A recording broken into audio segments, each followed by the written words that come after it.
Kakayaka Kako and Majinwa in the Gaelic language. Happy St. Paddy's Day, everybody. And welcome to the WASSP committee meeting of Monday, March 17th. It is 9:04, 2025. I'm Shane Sinensi, your committee chair. And thank you, members, for taking this time to attend this meeting. Just as a friendly reminder that members of the public to please silence your cell phones or any noise-making devices. Members, in accordance with the Sunshine Law, if you're not in the council chamber, please identify by name who, if anyone, is in the room, vehicle, or workspace with you today. And minors do not need to be identified, although we know that everyone's on spring break, so happy spring break too. Also, please see the last page of the agenda for information on meeting connectivity. Joining us today, we have our committee vice chair, Gabe Johnson. Aloha and Majinwa. Majinwa chair, council members, community members, happy St. Paddy's Day. I'm alone in my workspace and there's no testifiers at the Lanai District Office. I'm here and ready to work. Mahalo. Mahalo for joining us. Also joining us in the chambers is Council Member Tom Cook. Aloha and Majinwa. Majinwa, happy St. Paddy's Day. I'm feeling Irish and looking forward to today's meeting. Thank you, sir. And cheers afterwards, yeah. Okay, also joining us in the chambers is Pro Tem Tasha Kama. Aloha Kakayaka. Aloha Kakayaka chair and Majinwa to everyone else. And yes, happy St. Patrick's Day. I cooked my corned beef and cabbage last night. Came out perfect. Sorry, no leftovers. Ah, shucks. Okay. Oh, we get the canned corned beef on the side. Also online joining us, we have Chair Alice Lee. Aloha and happy St. Paddy's Day. Aloha and Majinwa. I'm home alone in my workspace. I have to stay home because Koa is on spring break. And so want to wish everybody, hope you all have the opportunity to have an Irish happy meal, which is corned beef and cabbage. Mahalo, Chair Lee. Looking forward to your meeting. Thank you. Thank you for joining us. Also joining us online is Council Member Tamara Paulton. Aloha Kakayaka and Majinwa. Aloha Kakayaka and Majinwa Kako, streaming live and direct from my kitchen table in Napili. I have one spring breaker minor. I have one canine minor, and I have one kupuna Mildred H. Paulton with me today. Oh, welcome everybody, and thanks for joining us. Next, we have from Molokai, I presume, Councilmember Kiani Rollins Fernandez. Aloha Kakayaka. Aloha Kakahiaka. And this morning's greeting reminds me of Dragon Ball Z character Majin Buu. Every time I hear you saying it, that's the visual I'm getting. I am alone here at my private residence in the room, but the two spring breakers are in their rooms right now enjoying their spring break, and then one adult, McKenna Fernandez. Oh, and there's currently no testifiers at the Molokai District Office. Mahalo, Chair. Mahalo for that, and welcome Ohana Fernandez. Next, we have Yukile Sugimura, but she'll be joining us in a little bit. And then finally, in the chambers, we have Ms. Nohe Uuhachins. Aloha. Aloha, Chair. Good morning. Thank you so much for the snacks. Yes. Thank you, Uncle Don. Spoiling your buddy. Okay. Members from the Department of Human Concerns, we have Director Lori Suhako and Deputy Director Jessica Krause. Aloha and good morning. Welcome. Aloha, Mr. Chair and members. Good morning. Thank you. Also joining us later on in the chambers is Director Pat McCall. Thanks for being here. From Corporation Counsel, we have Ms. Murakami. Welcome, Yukari. Our committee staff this morning is helping us to run this meeting. We have Ms. Griselda Paranata, Ms. Clarissa McDonald, Ms. Ellen McKinley, Ms. Carla Nakata, Ms. Leslie Deneen, and Ms. Jean Pokipala. Welcome, everyone. And happy St. Patty's Day to you. Members, on today's agenda, we have two items, the operational and budgetary review of the Department of Human Concerns, as well as the operational and budgetary review of the Department of Parks and Recreation. Let's begin with public testimony. Oral testimony via phone or video conference will be accepted. In accordance with the Sunshine Law, testimony can occur at the beginning of the meeting but cannot be limited to the start of the meeting. The chair will receive oral testimony for agenda items at the beginning of the meeting and as the item is called up on the agenda.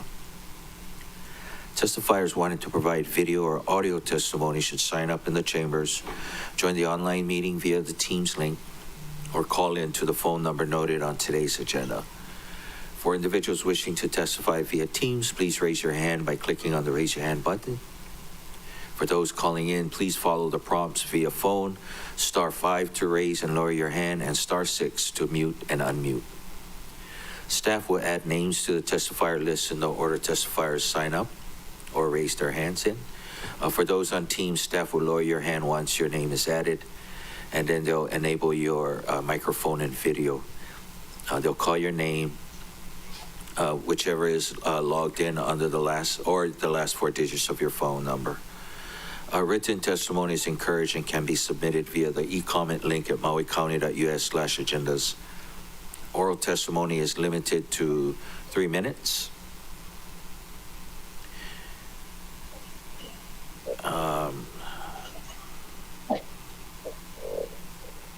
Once you're done testifying, and if you do not wish to testify, you can view the meeting on Akaku Channel 53, Facebook Live, or mauicounty.us/agendas. Again, mahalo for your cooperation in advance. Decorum will be maintained at all times, and we can now proceed with oral testimony. Staff? Chair, the first testifier and the only testifier signed up at the beginning of the meeting is Representative Ella Cochran. Aloha, Representative Cochran. Hello? Hi. Hi. Aloha. You can hear me, but you can't see me. Is that what's happening? Yes. Okay. We see there you go. Where am I? Am I Aloha. on? Yes. I can't.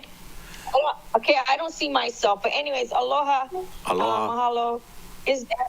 I wasn't sure though. Can I ask a clarifying question about testimony? Is there a testimony allowed to be taken after presentations? Yes. Oh, can I switch to that, please? Sure thing. We can call you up afterwards. Yeah. Which item? Okay, great. Both Items. Okay. Both items. We'll sign you up. Thank you. Sorry, I just needed to know. Thank you. Thanks for joining us. Thank you. Ms. McKinley? Chair, no individuals have signed up to testify at the beginning of the meeting. If anybody would like to testify, please come up to the podium or raise your hand on Teams. The countdown is 3, 2, 1. Seeing none, Chair. No one has indicated they would like to testify at this time. Okay. Thank you. We'll just go on to the first item and keep testimony open till after the presentation. Members, WASSP 1 Parent 3 is the operational and budgetary review of the Department of Human Concerns. We have here with us today Director Lori Suhako and Deputy Director Krause with us this morning, and they will be providing a presentation on the department's operational and budgetary review of the fiscal year 2025 budget. So with that, Director Suhako, you can begin your presentation.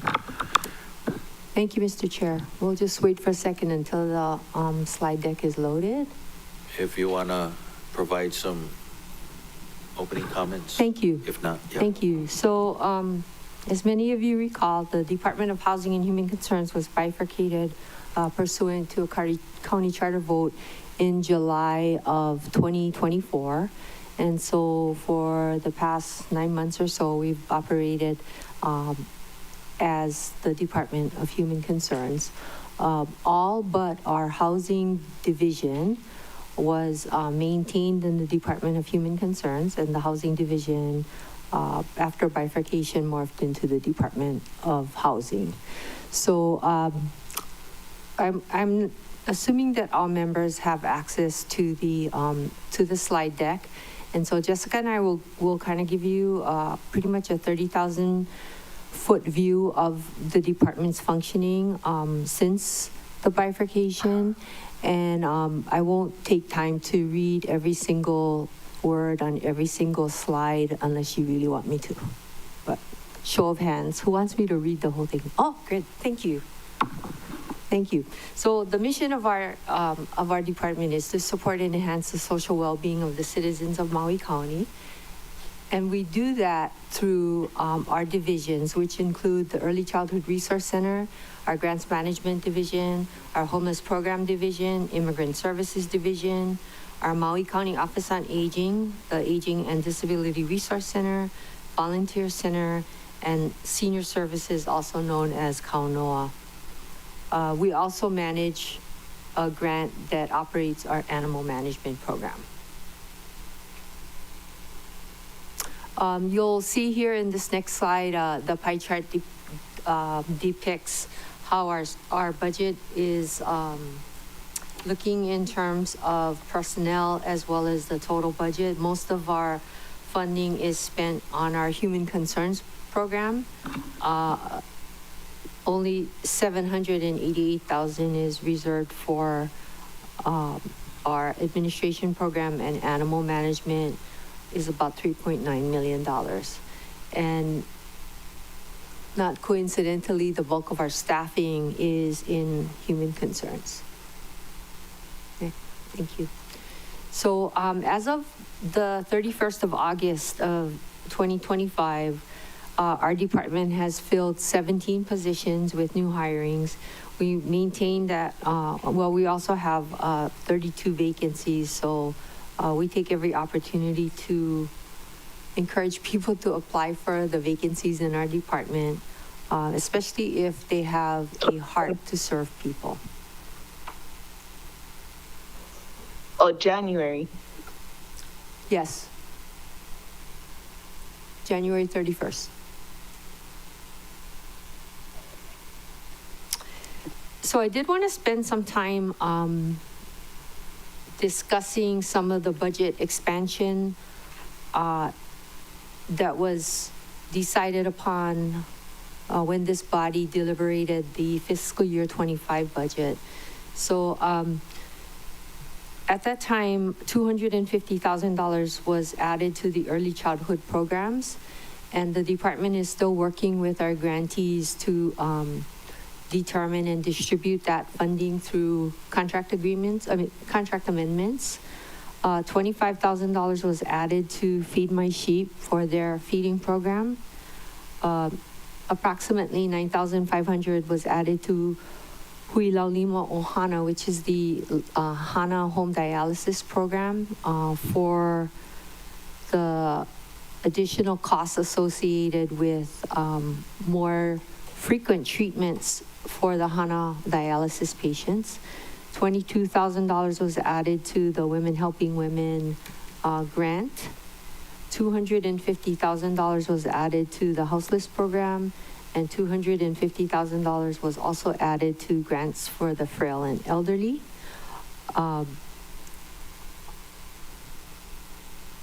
The grants for frail and elderly have been used for home and community-based services for the elderly in our community.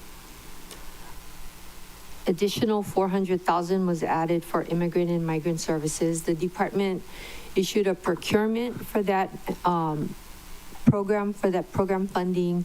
A selection was made, and we're in the process of executing a grant agreement with Pacific Gateway for that funding and services. $250,000 was added for mental health programming.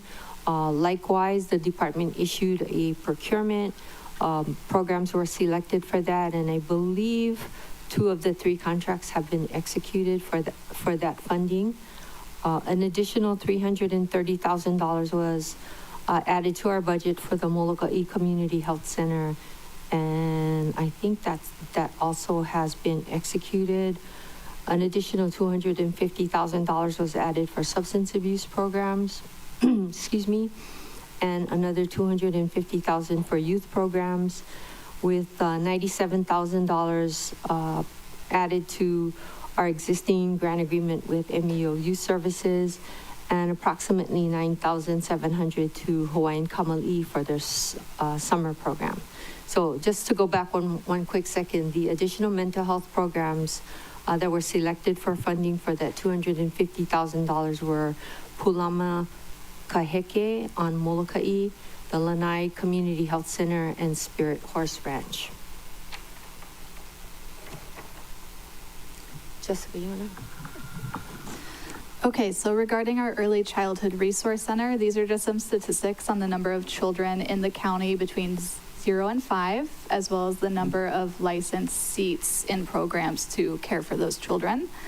The average estimated costs for licensed care can range from $875 a month up to $1,815 per month, and that all determines on the type of program, the age of the child, and the location. And so just for some perspective here, if a family earning the median income of $84,363 spent $875 per month on childcare, they would spend approximately 12% of their income on early childhood care and education costs, which exceeds the U.S. Department of Health and Human Services recommended 7% for affordable care access. So we do work quite a bit to try to make sure that there is viable care options that are both safe, secure, and affordable for families, a large part of which we do through the issuing of grants. So in fiscal year 2025, there was $2,055,402 issued, serving 3 key categories for early childhood education and care, including support for families with young children. This includes the county subsidy to help pay for those child care expenses, support for quality in early childhood workforce, and support for parent engagement and on-track child development. This year, we have been increasing 3 key programs as part of the Family Early Literacy Program initiative. So that includes Dolly Parton's Imagination Library, Reach Out and Read, which is a program that partners with existing pediatricians to distribute books through Well Baby Visits, and the Children's Books Lending Library, Kahale Waihona Puke no Na Kamali'i, which is located in the Early Childhood Resource Center on Wells Street. So that photo is actually one of the several shelves of books that are available to be rented out and distributed for early childhood participants.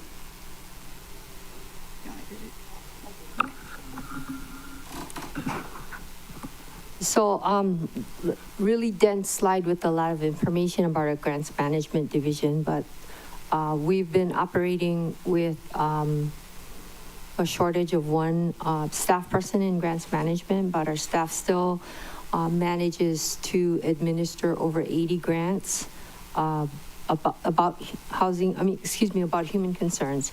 And the grants management division plays a really significant role in administering the funds and ensuring that we have outcomes from our grantees that reflect the mission of our department. The staff provides input about what services are needed. They review very carefully outcome measures to ensure that we can be assured that the measures actually are being done, and that they support the overall mission of the department and the need for a social safety net for our community. I consider our grant management staff experts at this process, and we rely on them greatly for their input and their contribution to how we administer grants in general. Next. Director, if you can, real quickly, Chair would like to recognize Member Yukile Sugimura. Welcome. Thank you. Apologize for being late. Thank you for being here. So as you can see from this next slide, the Grants Management Division oversees and administers over $20 million in grant funds. And these include more than 14 million in human concerns grants that touch areas such as food, shelter, safety, early childhood, health, human services, education, substance abuse, youth alcohol, education awareness, youth centers, homeless programs, mental health programs, self-sufficiency, and immigrant and migrant services.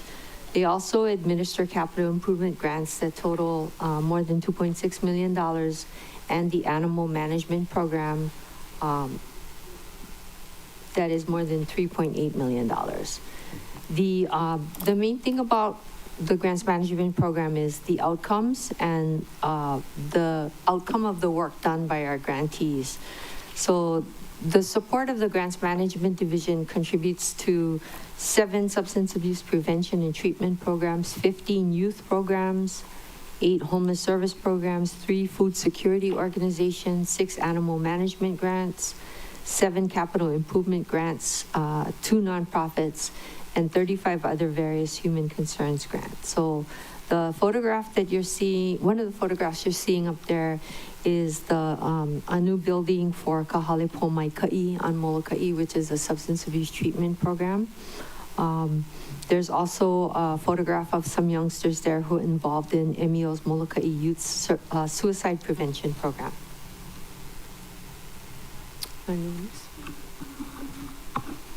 Okay, so the homeless program division includes 3 total equivalent personnel, and the budget in fiscal year 25 included $13,745 for operations, $208,164 for wages and salaries.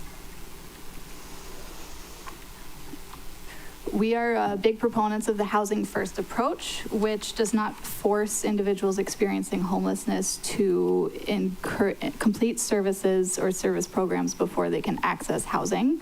And Housing First also advocates that by providing someone with shelter and a safe space to exist, that's a really important benchmark and starting point for people to be safe and enter into and participate in ongoing services to ultimately end their long-term or chronic homelessness. The Homeless Program Division is tasked with administering the HUD-mandated Maui County Coordinated Entry System, which is our operation arm for the Housing First approach. So this ensures that all people experiencing homelessness have impartial and equal access to housing opportunities. It identifies, assesses, refers, and connects both individuals and families to housing resources based on their strengths and level of need. This system utilizes the Homeless Management Information System, which is referred to as HMIS. This is a highly refined database that collects client data, housing resources, and participating service organizations in order to match those experiencing homelessness with appropriate and targeted services. We also participate in Bridging the Gap, which is a board that steers policies and procedures for the coordinated entry system for Maui, Hawaii, and Kauai counties. And due to our participation in this system, the county was able to utilize 56 HUD emergency housing vouchers and 20 HUD stabilization vouchers to house unsheltered residents of Maui. This slide just shows some of the impact on the number of people served, the exit rates to permanent housing, and the percentage of people who participate in this program who are successfully housed 2 years later, which in 2024 you can see is 79.3%, so that's a pretty high success rate. And then just for a little more data for you folks this morning, 5.2% of participants are veterans, 12.6% are kupuna, 23.4% are children, 40% of those children are under the age of 5, 55.6% lived in Hawaii for at least 20 years, only 1.4% lived in Hawaii for less than 1 year. This is a really important statistic because I think we've all heard the claim that people get off the airplane and immediately are homeless here in our community. But for the folks doing this outreach work in our community and providing these services, that's really not the trend that we see. And we see that the majority of people who are experiencing homelessness are long-term residents. And 197 families had minor children.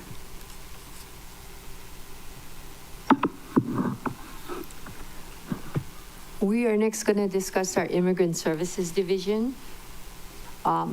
Their mission is to assist new residents of Maui County to become fully integrated and productive members of our community.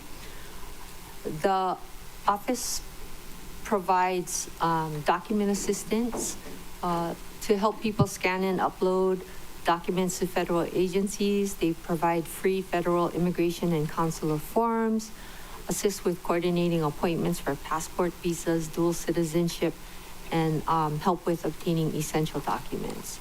They also make referrals to other service providers and community resources, and very recently have become an authorized U.S. passport acceptance facility authorized by the United States Department of State. And so we have some information about that as well. They support acculturation efforts by administering a grant that is currently being issued to Voices of Micronesia. And they also provide consular outreach efforts, support to both consular offices and people in the community. As of the end of January, our immigrant services colleagues have assisted more than 1,400 clients with appointments requiring specific detailed immigration services. They've also accepted 152 U.S. passport applications. So it just gives people in the community who need a passport application another option versus scheduling through the postal service. And our Immigrant Services Division staff is also doing advocacy on behalf of immigrant and migrant groups and organizations to enhance community participation. They work with naturalized U.S. citizens and mixed status families to obtain passports as documentation of legal presence. As I mentioned earlier, they support and assist consulate offices with civil registration, dual citizenship, visa requirements, and they have expanded immigrant engagement and empowerment for our immigrant communities. I'll be aging. Let's go one more. Oh. Our next division is the Maui County Office on Aging, which is also our Aging and Disability Resource Center for our county. This office was established way back in 1965 by the Older Americans Act, which has been reauthorized several times, and is the Older Americans Act is the basis upon which all of the services at our Office of Aging are being driven. So the next pie chart gives you some idea of sources of funding. Predominantly, the office is funded through general funds with additional funding provided by the state through Kupuna Care, the Aging and Disability Resource Center, and then we have a large chunk, about $652,000 funded through Title III programs, which are federal programs, and we also have a state partnership for healthy aging. The next pie chart also gives you a breakdown of how personnel are paid, either through general funds, Kupuna Care, or our Title III programs. And yeah, I won't go through all of that. For those of us who like pictures, the next slide shows you more graphically how the funding is distributed from the different sources, including general funds, Title III, Aging and Disability Resource Center, Kupuna Care, and general funds for salaries and operations.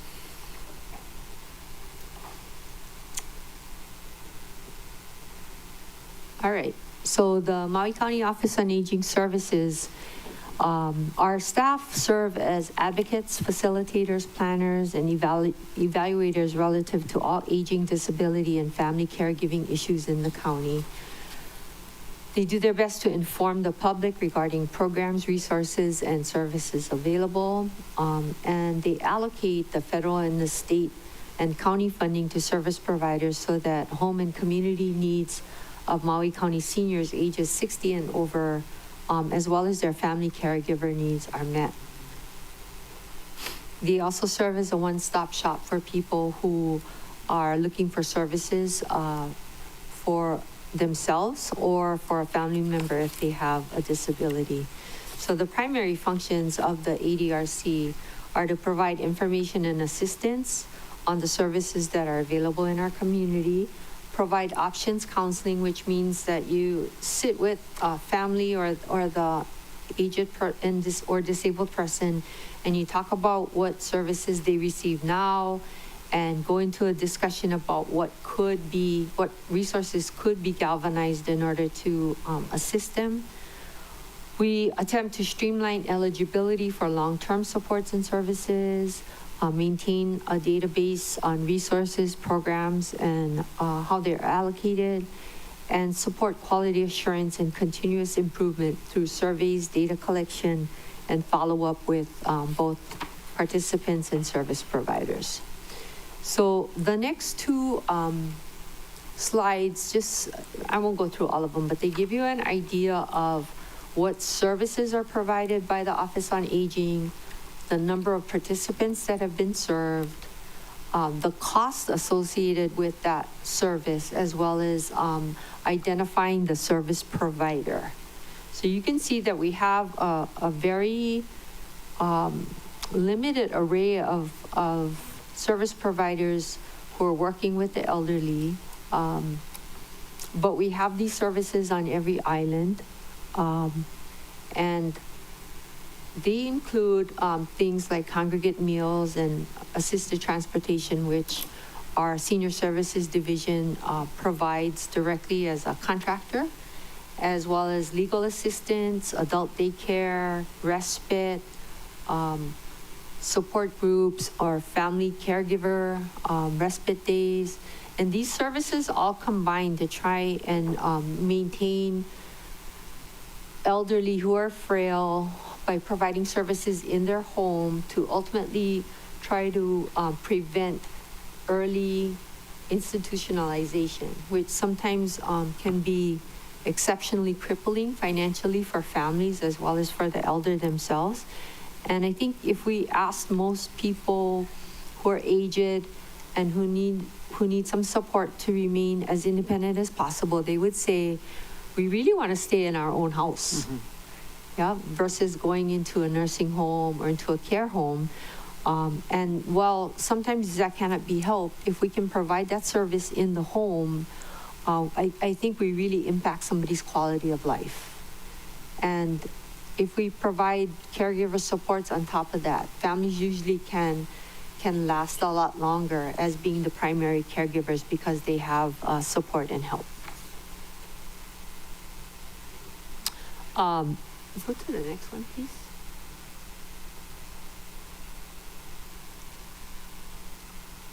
We should all hum Jeopardy. Oh, there it is. Okay. So this next slide kind of gives you some idea of what we're talking about. Seniors and individuals with disabilities are allowed to function at their highest level, avoid institutionalization if they're given home and community-based services. Caregiver stress can be alleviated. Healthy aging can be promoted through nutrition, exercise, as well as through social interactions.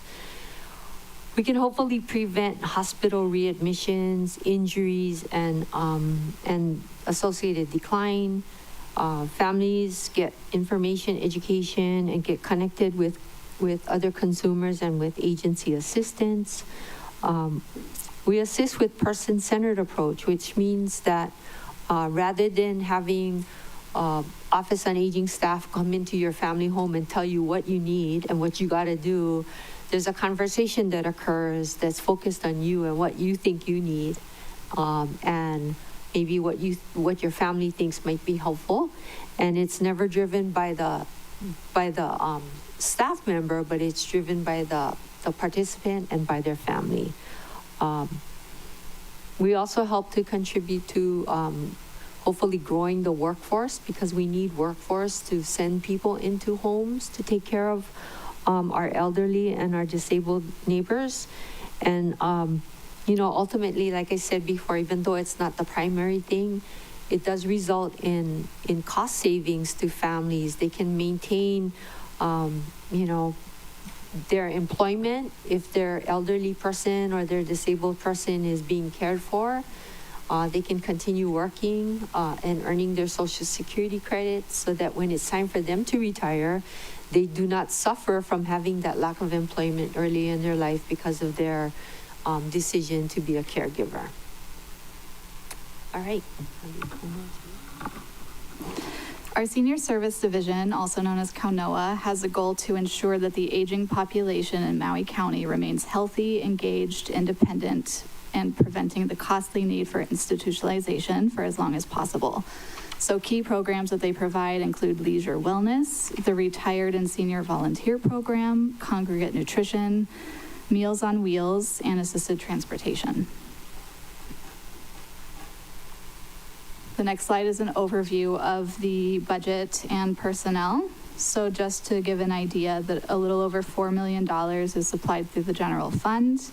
Just over $1 million comes in through grants. And then the personnel, there's about 43 and a half positions allocated through general funding and almost 19 positions through grant funding.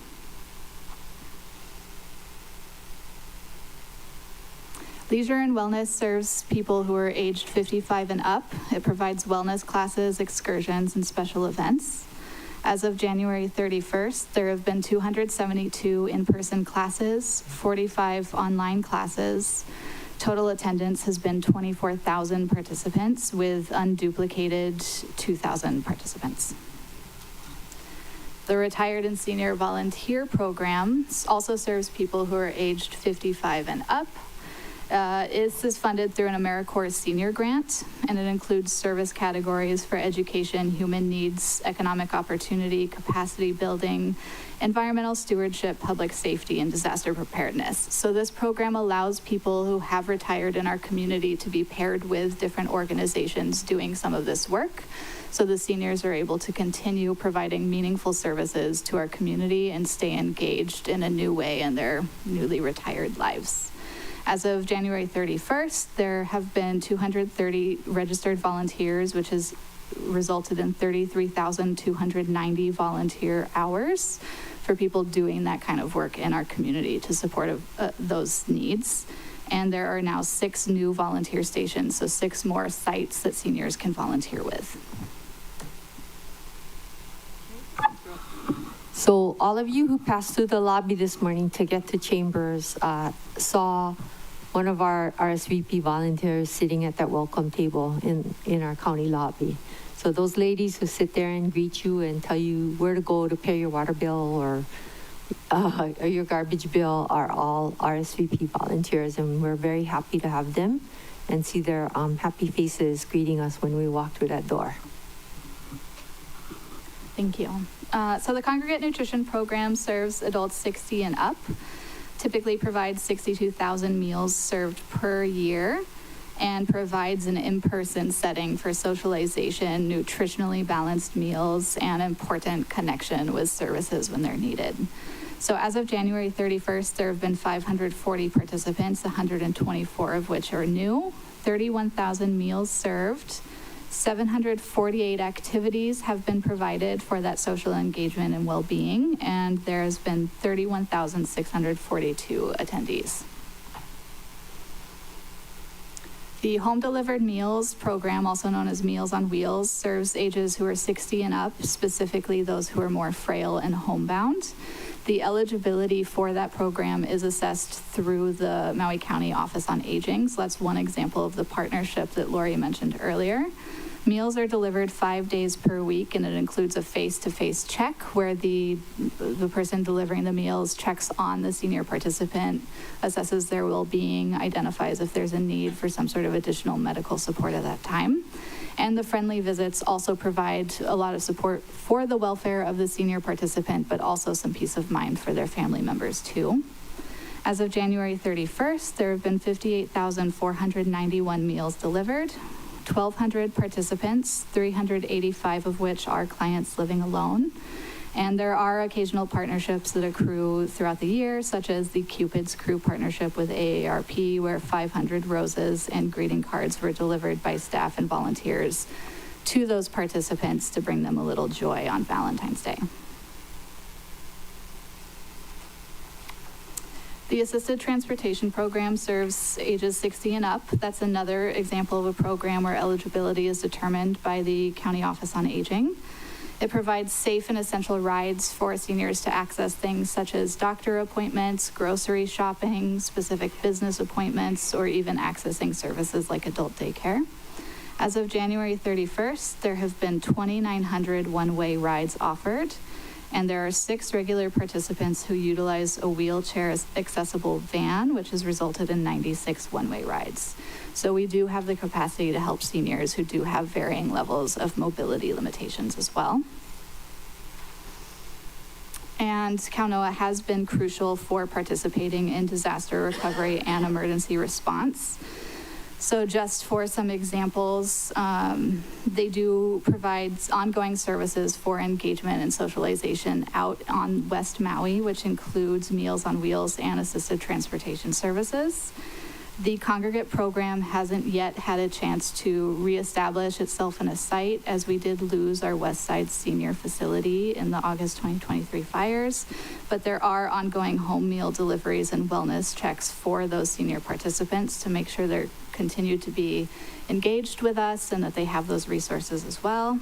There are Tai Chi, line dancing, yoga, special weekly events that happen at Lahaina Civic Center, as well as a bi-monthly bingo blast, which averages 100 senior participants. Prizes are typically donated by the community, and we really appreciate those council members who have participated in supporting that initiative. Those seniors really do have a blast every time. In terms of disaster response, when there are events that come up, the staff participates in contacting seniors to notify them of potential evacuations, closures, emergency situations, and these are just some examples of events that have taken place since the start of the fiscal year that Kaunoa has participated in contacting our participants. Most recently, with the January 30th storm, there were calls, wellness checks, and deliveries of 400 non-perishable food bags to Meals on Wheels participants to make sure that if the storm impacts resulted in an interruption of service, that those seniors were cared for in advance.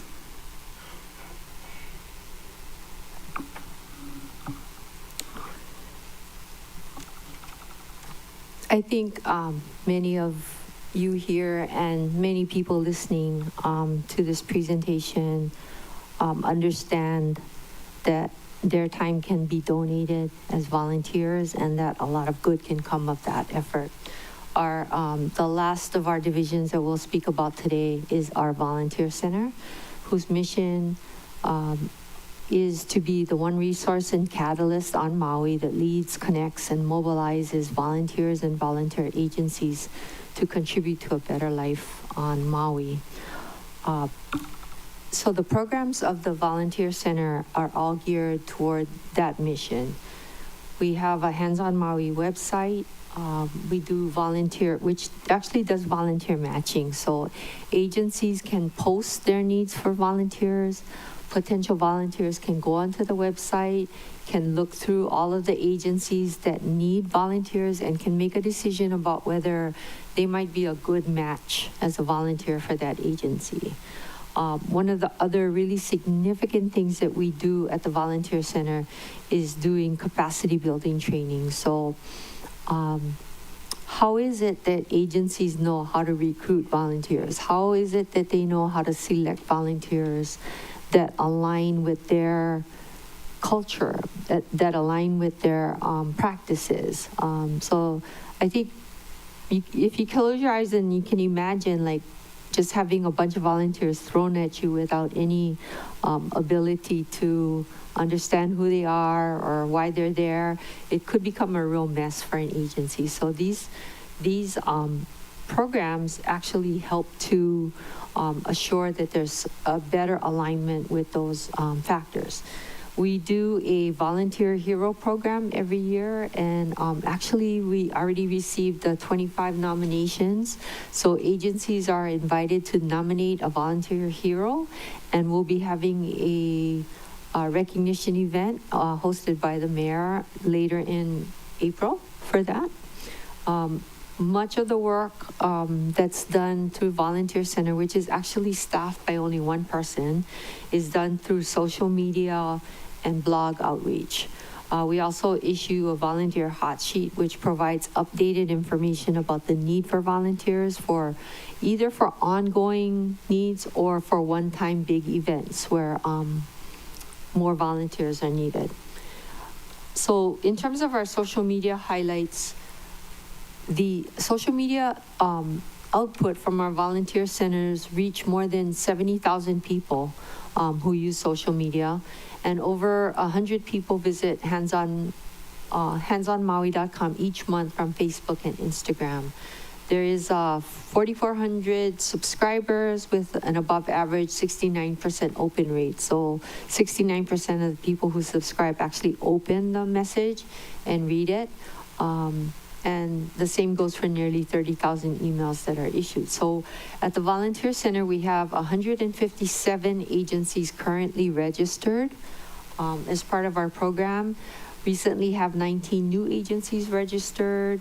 Over 1,058 new volunteers have signed up. 25,000 partner agency views, 60,000 plus volunteer opportunity views, and 77% of the postings have received a response by a potential volunteer over the last year. We included this statement here. I think Scott Hopkins at Feed My Sheep is probably the biggest proponent of our volunteer center, because they have been able to generate a lot of volunteers and workforce for their feeding programs through the volunteer center, and they use it very regularly to their greatest advantage because it's a small agency. They do really important work in distributing food across the county, and Scott is a big proponent of the work done at our volunteer center. So Mr. Chair, that concludes our formal presentation, and Jessica and I are here to answer any questions. Thank you. Mahalo, Director. And before we go back to testimony, members, are there any clarifying questions for the Director and the Deputy Director? Okay, seeing none. At this time, Ms. McKinley, are there any testifiers that want to provide testimony after the presentation? Go ahead. Yes, Chair. The first testifier is Stephanie Villalobos, to be followed by Dana Laborde. Aloha and good morning.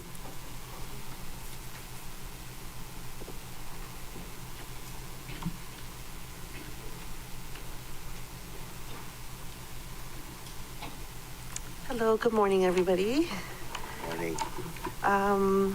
Aloha, my name is Stephanie Villalobos. I serve as a community care navigator with Roots Reborn. One of the most challenging aspects of disaster recovery is building and maintaining trust with the community.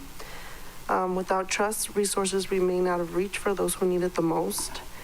At Roots Reborn, we build that gap by working directly with survivors in their native language in culturally appropriate ways in a safe space and with people they recognize and trust. When survivors see someone who is from here, who looks like them and understands their struggles, it creates a powerful connection, not just for the individual recovery, but for the broader foreign-born community as well. Since 2023, Roots Reborn has served over 1,000 survivors, helping them secure housing, food assistance, medical care, health insurance, and financial stability, including banking access for those who previously were unbanked. We have also empowered community members through Know Your Rights trainings, ensuring they understand their legal protections and can advocate for themselves. We are not just providing services, we are restoring dignity, creating pathways to stability, and ensuring that no one is left behind in Maui's recovery. We have built a deep trust in the community, and we have proven that our model works. But to continue this vital work, we need the resources to sustain it. I urge you to support dedicating funding for Roots Reborn so that we can keep closing gaps, straightening trust, and ensuring that all members of our community have access to the support they deserve. Thank you so much. Thank you for your testimony. Miss, we have a question for you from Member Johnson. Hello. Go ahead, Vice Chair. Thank you, Chair. Thank you, Ms. Villalobos, for your testimony. I have a clarifying question in regards to your the rights training. Do you train folks for dealing with Maui Police Department, ICE, or even their tenants' rights with their landlords? Can you get specific with what type of rights trainings you're teaching? Yes. To answer your question, it's for dealing with police and ICE agents. We train. We train folks to. We train the community so that they know how to protect our folks, and then we also train the people. Okay, great. Thank you so much for that clarification. Thank you, Chair. Mahalo, Vice Chair. Oh, we have another question for you from Member Sukimura. Thank you, Chair. Sorry if I missed this because I came in late to the meeting, but are they now funded? Oh, I guess I can ask you. I guess you should know. Are you funded now with the Department of Human Concerns with your work? Or are you under the Office of Recovery? Because you're talking about a different aspect of this. No, we're not funded. You're not getting anything? No. Thank you. Okay. Thank you for your Chair, testimony. just if I could jump in. Oh, go ahead, Vice Chair. That was one of my priorities for Roots Reborn. I just wanted to add that so Councilmember Sugimura could see that, hear that. Thank you, Chair. Was the question just for the Kupuna program or for I think Roots she's, Reborn? I could be mistaken, but I think she's talking about all people and how to handle police and ICE. Yes. Oh, for the training. For recovery of West Maui, it sounds like.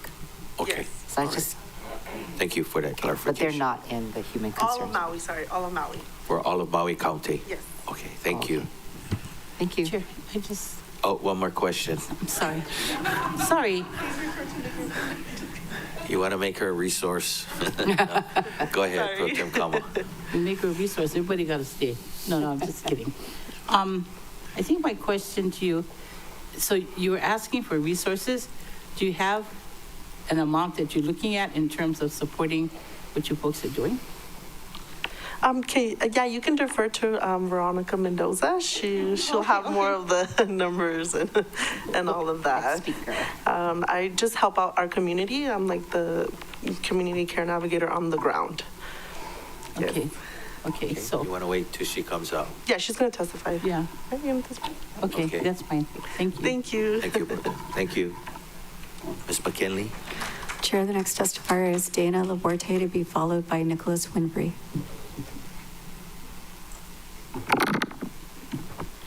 Good morning. Good morning. My name is Tanya Dominguez. I am the daughter of immigrant parents and an immigrant myself. I'm a DACA recipient, a fire survivor, a mother, and a legal assistant for Roots Reborn.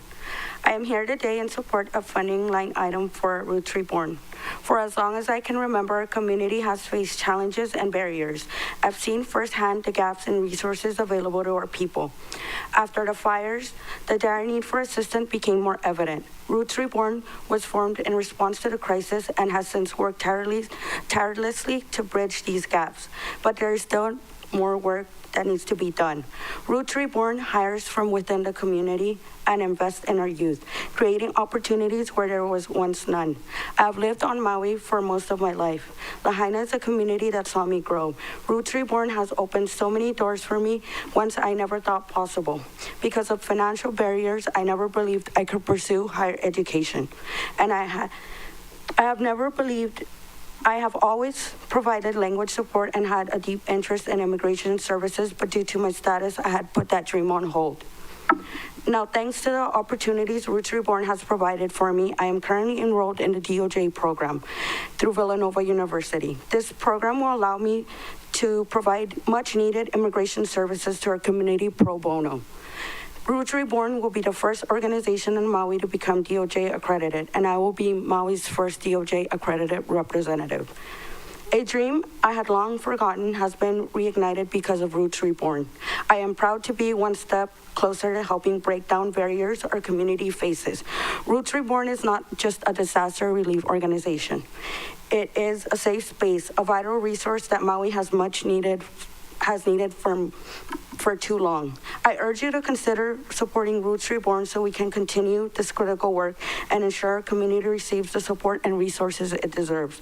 Thank you for your time and your consideration. Thank you. Mahalo, Ms. Dominguez, for your testimony. Members, any questions for Ms. Dominguez? Seeing none, thank you. Oh, we have one from Member Sugimura. So what is the Department of Justice program that you are part of? You got the first certificate to do what? So I will be able to represent folks in hearings. I will be able to help prepare documentation needed for their immigration. So I'll be able to represent people in that capacity as an immigration attorney, but it is only able to be done through an accredited organization. So I'll be able to provide those services pro bono. Oh, so you're an attorney? Not an attorney. I am going to be, so it's a DOJ accredited rep. Right now, I am the legal assistant, and I am working under Aparna Petrie, and she's our immigration counsel. Okay, thank you. Thanks for letting me ask. Exciting. Thank you. Thank you for your work. Next. Chair, the next testifier is Nicholas Winfrey, to be followed by Aparna Petrie. Good morning, Council. Good morning, Chair, Directors. Just want to give you guys a big mahalo for the work that you're doing in this arena. We know that there are massive gaps, and the funding that you all provide really does give a hand up. My name is Nick Winfrey. Today, I'm here to talk about Maui Roots Reborn, the work that they're doing, the pukas that they're filling, and really why it is so unique and different than any other organization that I have seen really in my nonprofit career. We know that the county does so much work when it comes to immigration support. We've seen it today. We also know that there is still more that's needed, and that's the gap that Roots Reborn is filling. The difference between these, for us, for me and my perspective, is just that trust, that community-built trust that's done by the people that are sitting here today. These are the individuals that listen to their community, that are part of their community, that give space for the community, and listen to what those needs are and adapt. As they've talked about, know your rights training, getting people registered for health insurance, helping people find housing when there's no other resources available. That's what this organization does. This organization should have been here before the disaster, but it's here now. And with the trust and lack of trust and ever-changing dynamic that's taking place at the national level, you have to move fast. That's what this group does. They are the slippers on the ground. They're the ones working day in, day out with this community to uplift them long term. So I'm here today to just commend them on the work that they do, the trust that they have built that is unlike any trust that I have seen within a community. And I'm grateful for the work that they continue to do. And I do ask that the county considers a line item request for funding across the board for them, whether it's for their Day of the Dead event, whether it's for Know Your Rights training, whether it's for Train the Trainer, whether it's for the Community Care Navigation Program or their pro bono legal services. These are all gaps that would not be filled without this organization. Mahalo. Mahalo, Mr. Winfrey, for your testimony this morning. Members, question for you from Member Sugimura, and then Vice Chair. Oh, you want to take Vice Chair first? No, you can go ahead. Okay, thanks. Thank you very much. Great seeing you here. You know, I'm listening to you, and I understand. I know the kind of work you do, and I just wonder if this really belongs to Office of Recovery concept, because it really is. You're talking about recovery and, you know, that whole thing going on with federal government, I think, which is pushing this forward. Just want your opinion. Yeah, and this is just my own perspective. I'm not speaking for the organization now. I'm just speaking from my perspective and my experience. This is much bigger than recovery, Councilmember Sugimura. This is broader subsets of the community that have been overlooked even before the disaster. So I think that you've got this set population of individuals that need a hand up, that don't know how to navigate this system that isn't built for them without equal access. That's one portion of it. But what I am seeing is that the need is so much greater, and that's how the organization has adapted to provide that support with legal counsel, understanding that there aren't enough attorneys on island or even in the state. So I would say that it's above and beyond. It's a much bigger umbrella than just the Office of Recovery. Chair, if I could ask one more question, then maybe this is not for you, and maybe it's for a speaker that we haven't heard from yet, because it sounds like Roots Reborn is here in force. So if they are providing these services, how are they getting paid at the moment? Because they're not on a county line item as they're requesting for now. So is that somebody else? I can help answer that, and I think there could be clarification on the horizon. There are PUCAs, right? There are gaps. When you see federal funding cuts that took place with the disaster relief grant, that meant that 7 staff were no longer getting paid. But the planning has been there for the organization for sustainability. So there are some private grants and partnerships with entities like Hawaii Community Foundation and American Red Cross that are supporting these programs and staff in the interim. But programs like Know Your Rights, that's just making it happen because the need is there. So there is current funding for an interim to facilitate some immediate programs like our financial future. But really what we're looking at is this sustainability long term. And basically where those gaps are is we have to continue to pivot with the ever-changing dynamic in the world right now. Thank you. Nice seeing you. Good to see you, Councilman. Next, we have a question from Vice Chair Johnson. Thank you, Chair. Thank you for your testimony. I just want to let you know, as well as everybody, that Roots Reborn is going to probably be one of my priorities for the upcoming budget session. So just to let you folks know, and I guess the specific question for you is about the PUCAs. Do you think the county grants could help with the PUCAs? You know, that's what we keep seeing and hearing, is that people are falling through the cracks. Federal funds might be cut. They've got a lot of strings attached. What's your take on the county monies going specifically for those PUCAs? Which ones are those PUCAs? Thank you, Chair. 100% that it's a need for county to be able to fund these programs. When we look at where resources are accessible right now and where they are lacking, it's really our community that has to kind of come together for these things. There are fears long-term. Fed, are we looking at 2 years? Are we looking at 4 years? We have to plan on, every case and scenario moving forward. But when it comes to communities like ours, I feel that it is an imperative that they support programs like this.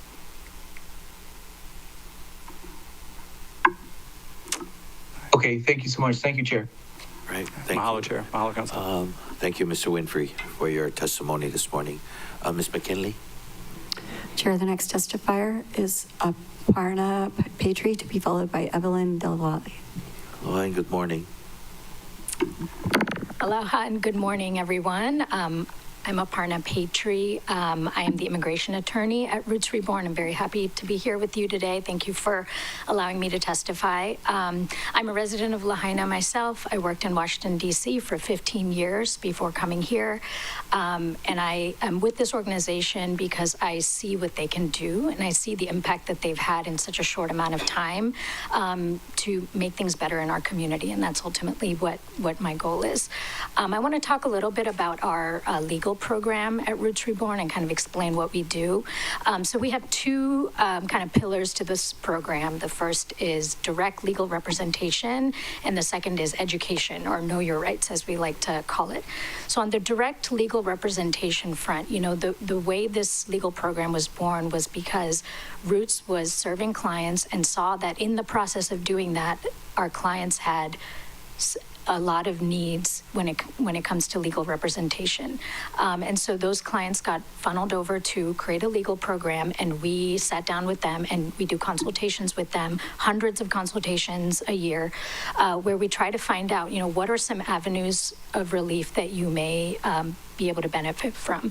And the thing that I always come back to is the fact that these are people who are so distrustful of our institutions that they have never gone and seen a lawyer before.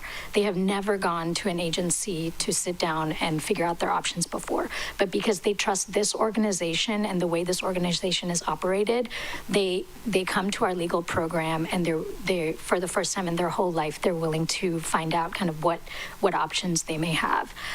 So we do a variety of different cases. We do asylum cases. We do removal defense. Removal defense is a really time-consuming, complex type of case to do. We have to go to Honolulu Immigration Court, represent clients in removal proceedings, do a trial, do a hearing, and we're one of the, only nonprofits in the entire state that do that. And in the island of Maui, we are the first and only pro bono legal services agency for immigrants that's available.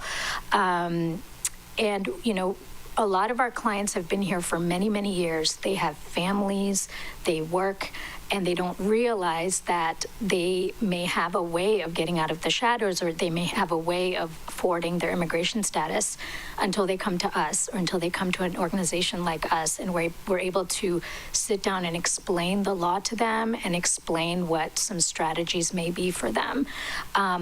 Our philosophy in the legal program is to empower our clients with the knowledge that they need to make the best decisions for themselves and their families. That's first and foremost what we want to do. We do not operate from a place of telling people what to do. We want to empower people. Our education section of our legal program, we had to stand up our Know Your Rights program in 48 hours. We saw the need as soon as the new administration took hold, and we just had to, you know, create that program with no resources. And now with the sensitive locations, churches, schools, healthcare facilities being fair game for immigration enforcement, we are having to speak to school officials, to hospital workers, to church leaders, to explain to them what they do if immigration enforcement happens in those locations. So with that, I'll end my testimony. Thank you.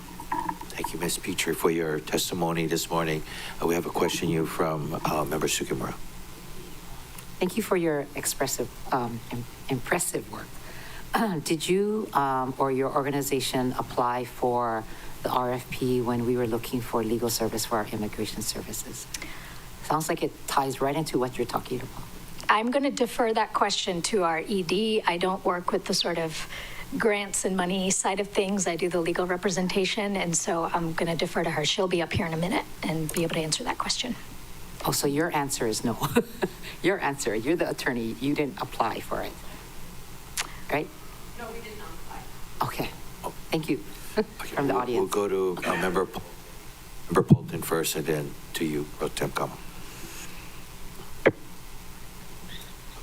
Thank you, Chair. Thank you, Ms. Petrie, for your testimony. I just wanted to clarify two things. You're a survivor yourself, is that correct? Yes, that's right. And does that also help in gaining the trust that you also have been going through similar circumstances?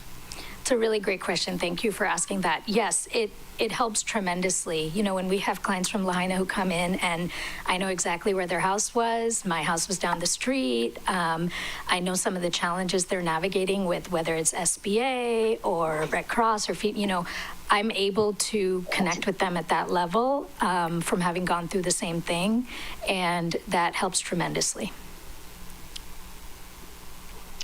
Thank you. Thank you for your service to our community. Okay, Mahalo, Member Polton. Pro Tem Kama. Thank you, Chair. Thank you for being here, Ms. Petrie. So the clients that you're serving, what is their immigration status? It's a variety of different statuses. Some are undocumented, some are documented, but seeking legal permanent residency. You know, some are legal permanent residents seeking naturalization. It's really a variety of different statuses. Some are mixed status households.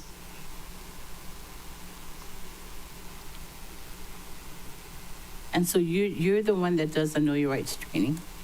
So I train others to do those trainings. I have done several of the trainings myself, but because we are so under-resourced in this area, we've had to rely on some volunteers and others to put this program together in a quick time. There's a lot more we want to do with the program, but yeah, I'm the one who writes the materials, answers the questions when they come up, but others, I share giving the trainings with others. And are the Know Your Rights, the information that you give out in terms of how to respond if ICE comes knocking at your door, are they in different languages? Yes, absolutely. So we have folks on our staff who give the trainings in the native languages of the communities that we serve. Okay, thank you.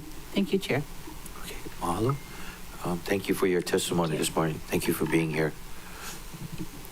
Chair, the next testifier is Evelyn Del Valle, to be followed by Annie Albalayas. Good morning. Good morning. Aloha, my name is Evelyn Del Valle. I'm a community care navigator with Roots Reborn. I was born and raised on Maui, and I am a proud daughter of immigrant parents. I am here to speak today to seek support of Maui Roots Reborn and to advocate for its continued funding as an essential part of our community's healing and recovery. Roots Reborn provides the community with a safe, secure physical space where individuals can feel supported. We need our office to meet the growing needs of the community, whether it's seeing clients, having confidential conversations, or hosting essential trainings like our Know Your Rights. The space ensures that people can access the resources that they need while feeling secure and protected. But our safe space isn't just limited to our office space. We also extend it to events like our Dia de los Muertos event that we have in November. For some of those in the audience, you might remember in the early 2000s, we would have our Somos Amigos event hosted by a lot of different resources. And so if you do remember that, you understand the power of such gatherings. And just like in that celebration, Roots Reborn Dia de los Muertos event fosters unity and brings our community together. In 2024, our Dia de los Muertos celebration went a step further by empowering our clients, particularly our women, to grow and expand their small businesses. We provided a crucial support, including food prep certification support, access to licensed kitchens, and the resources to turn their passion of creating food into thriving businesses. Through initiatives like this, we were not only celebrating our culture and sharing that with others, but creating economic growth opportunities, allowing for our clients to gain independence and success in their ventures. These efforts, our office space, and events like Dia de los Muertos are integral to building a resilient and empowered community that can thrive together. I urge you to support dedicating fundings for Maui Roots Reborn so we can continue to provide safe spaces, vital services, and pathway towards a stronger, more inclusive Maui. Our community cannot lose to afford this. Thank you. Okay. Mahalo for your testimony. Any other, no questions? Ms. McKinley. Chair, the next testifier is Annie Albalayas, to be followed by Ann Dion Celistin. Aloha, buenos dias. My name is Annie Albalayas. I'm the Director of Operations and Development with Roots Reborn. I've been inspired by a lot of questions, the presentation, what the team has said, so I feel like this might be a little chaotic, so appreciate your patience. But I'm here because I came to Roots Reborn with 5 years of disaster relief experience and was really inspired by the level of care which every person over here just leads with every day. So Evelyn mentioned the office. You come in, we call it the living room. We want it to be a place where people can just feel comfortable, not come into a scary conversation and have those guards up. It really is a place that is just really warm. I think it's been mentioned, but every person on the team is a member of our community, whether we are immigrants ourselves or proud children of immigrants. And so we really understand what the team or what our clients and our community have walked through. And it's also just the holistic way in which we serve, which is something that is really, really inspiring and I think rare to see. And to answer a question that was asked earlier, I believe it was you that had asked about being under the Office of Recovery. If they have funds, we will definitely take them. And I think there's ways that we could really just quantify the work that we need for recovery dollars.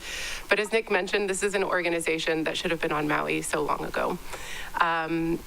This is such a beautiful melting pot of people from all over the world and all different walks of life. And I think everyone should have those pathways to just feeling safe in their own community. I don't want to give any spoilers, but there's some really, really awesome testimonies that are coming up that I think also just speak to the work that Roots Reborn is doing to empower our community. The Know Your Rights trainings, right now they are currently in Spanish. So if you speak Spanish, I would encourage you to come. We don't know that we have any in English planned, but to see the confidence in our community members grow, we tell them, say, I have rights. We're not trying to interfere with any legal processes. We just want to make sure that our community members know their rights, and to hear the confidence by the end of a session in them really knowing that they do have rights and that they are protected by the Constitution is super cool. So, I just think it's really amazing. The word pivot is a bit of a soft spot amongst this group, because that's what this organization has continued to do since its inception, and just really hearing the needs of the community. We've always operated from a place of data. We use any checkpoint that we can to collect data to really understand the needs of our community and pivot to make sure that our resources are going to use to serve their needs. Through this work, we've gained really valuable insight, not just into how to build and maintain trust within our community, but how to work smarter and more effectively alongside them. I know that means I'm up on time, so thank you so much for your time. Appreciate it. Mahalo for your testimony this morning. Members, any questions for a testifier? Seeing none, Chair, thank you. Chair, We have one from Pro Tem Kama. I'm trying to understand how the entire organization works, and so do you folks have paid staff or are you all volunteers? We do have paid staff. So we, at this point, are primarily funded by private grants. And we know with the current administration, there is just more of a need to secure long-term funding. So as we are all, we have paid staff. We also have a lot of volunteers. I think Aparna kind of touched on that as well with our Know Your Rights training. We as a team don't have the capacity to do all of these, but we have some really incredible volunteers who have stepped up and help us lead those trainings as well. We've provided trainings on Big Island and Oahu. So really just trying to, our volunteers are incredible, and the team to my left is also insane. Thank you. In a good way. Chair. Yeah, but maybe sometimes in a bad way. Awesome. Did that answer your question? Okay. Okay. Anyone else? Mahalo, Pro Tem Kama. Thank you for your testimony. Members and testifiers, we've just been reminded that today's agenda is focused on the department's fiscal year 2025 budget. So if we can, we'll be receiving the 2026 budget next Tuesday from the mayor. So if we can just keep our questions and our testimony just to this current year's budget. Thank you. Ms. McKinley? Chair, the next testifier is... Hold on, we have Member Rollins Fernandez. Mahalo, Chair. I just wanted to clarify the disclaimer you just made for the council members and for the public, and what that means, what you're asking our testifiers to do. Are you asking our testifiers to limit their testimony to what the grant they received in FY25 and the services they provide as an organization? Is that what you're asking the testifiers? Yes. Okay. Mahalo. Thank you for that clarifying question. And Member Sugimura. Thank you. So if I could add on what Member Rollins Fernandez is saying, because I'm listening to them, and I know we're talking about human concerns for this fiscal year budget. And I asked them, do you receive a grant from the county? And the answer is no. So they're providing information that they want to get another grant or a grant from the county. They don't get one now. It doesn't sound like. And so just to clarify what you just said and the Member Rollins Fernandez's question is we're talking about today. We're not talking about next week, Tuesday and beyond. Yes, that's correct. So testifiers should stick to that then. Is that correct? Yes. Okay. Member Polton. So clarifying like how the immigration services is lacking or something like that is what you're saying? If it refers to this year's budgetary review. Okay, got it. All right. Okay, thank you, members. Oh, another question from Member Cook. Thank you, Chair. I'm curious, all of the testimony strikes me as very relevant, and I understand that they might not be for current grants. Is it relevant if they're basically identifying all of the different things that are happening that current grants would have been helpful for if they was available at the time? Anyway, I understand the parameters, I understand the agenda, I understand the structure. I also understand people who are doing a tremendous amount of work for the community, who are sharing with us these vital services that are being provided. And I just want to thank them all for their efforts. Thank you. Yeah. Mahalo, Mr. Cook. Ms. Nakata, was that pretty much, did we forget anything in that disclaimer? Thank you, Chair. Yes, staff would acknowledge that much of the testimony centers around work that's currently being provided this fiscal year, and that's entirely within the agenda item today. The request for a line item grant for the fiscal year 2026 budget is not on today's agenda. Thank you. Okay, yeah. Thank you, Ms. Nakata, and I'm always having to be reminded myself. Ms. Rollins-Fernandez. Mahalo, Chair. So to dovetail off of what Member Cook was saying, and I appreciate his comment, is that what we're doing today is a review relating to the operation and budget of Department of Human Concerns. Under Human Concerns includes some of the services that overlap or that is not available under the immigrant services that's under the Department of Human Concerns. And so it would be related so long as they don't specifically say we're requesting funding in the upcoming fiscal budget. So if the testifiers just avoid, talking about the future budget and funding needed, then it would be permissible under the operations of this department.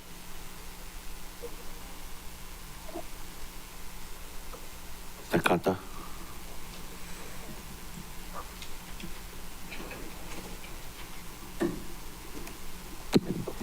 Yes, Chair, staff would agree with that. It did sound as though the testifiers were tying it to some form of sustainability or other grants received, not as a current line item, but through the FY25 budget. Thank you. Mahalo, Ms. Nakata. Mahalo, Chair. Okay, we have Chair Lee and then Vice Chair Johnson. Thank you. I look forward to the discussion with the department because the director, unless things have changed in the last 20 years, the immigrant services really doesn't provide the kinds of services that that Roots organization does. It helps with citizenship and it helps with information. Doesn't do any grants, just if there's only like 3 people or 2 people in that division. So they might be more relevant to the general social services part of the department.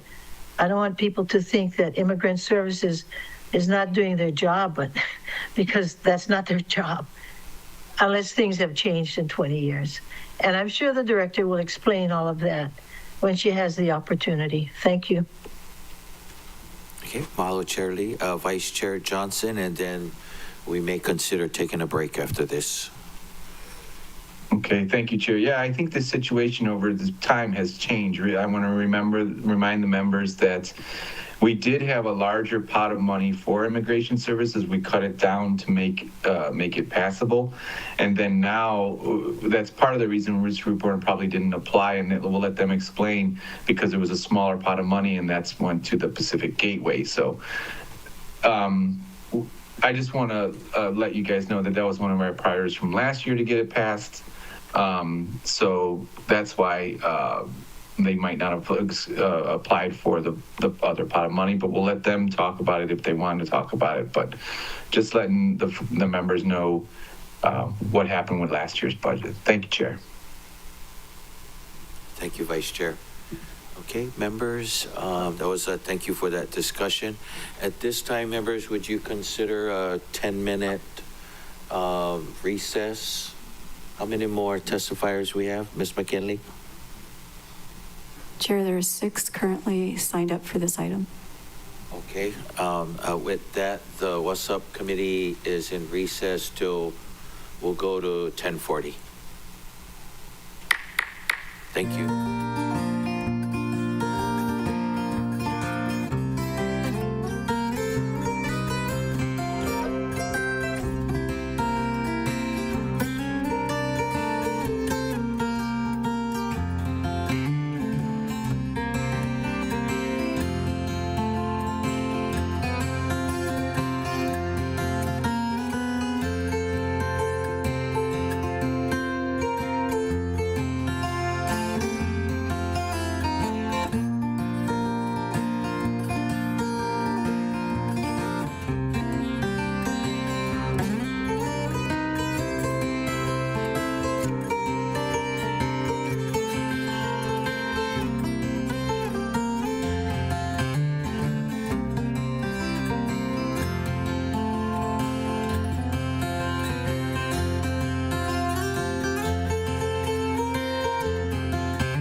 everyone. Good morning and welcome back to the WASSP Committee meeting of Monday, March 17th.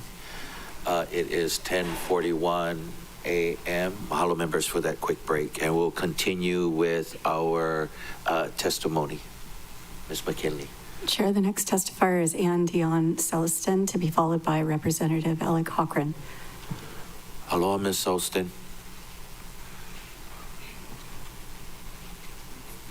So Ann Dion's not going to testify?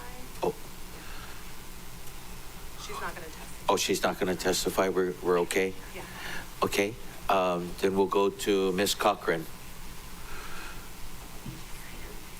I did, yeah. Sorry, Oh. so she's gonna testify, but I think I'm after her.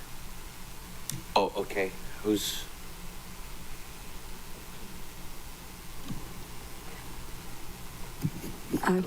Chair, if we're skipping Ann, then I believe the next testifier is Representative Ella Cochran, to be followed by Veronica Mendoza Jakowski.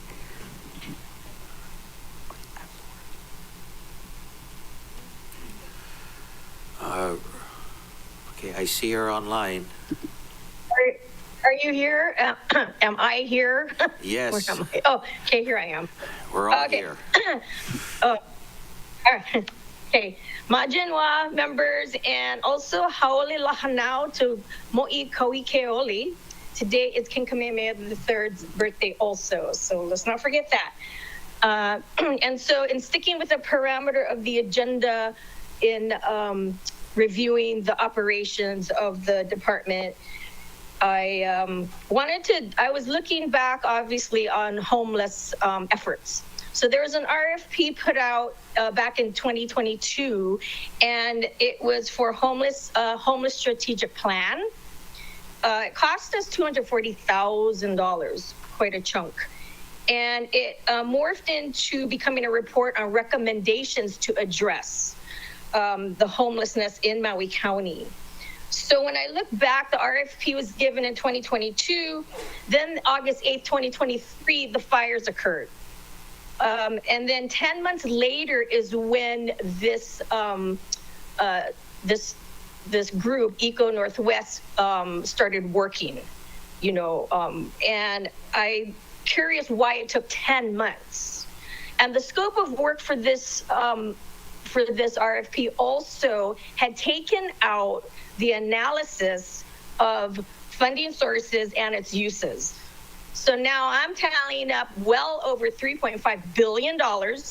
Yes, $1 billion had been infused into Lahaina, in Lahaina alone, since the fire. And that had a lot to do with, yes, displaced, unhoused, homeless. So I just curious why that portion was taken out to be analyzed.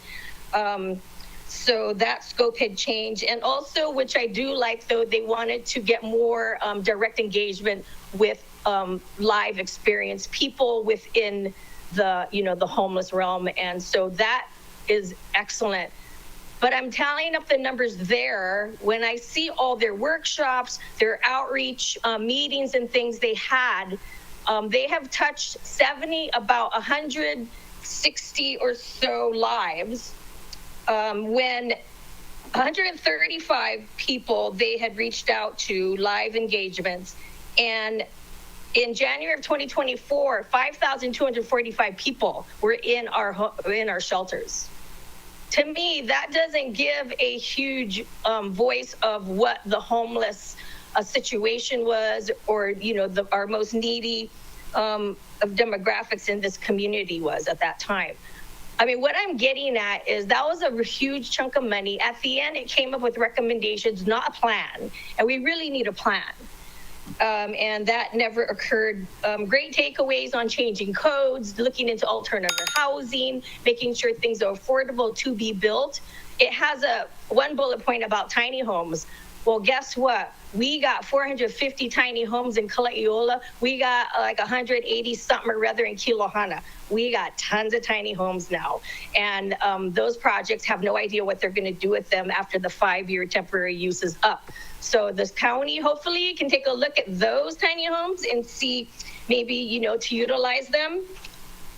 And there were a couple states where they were pointed to on how they have solved some of their homeless issues too.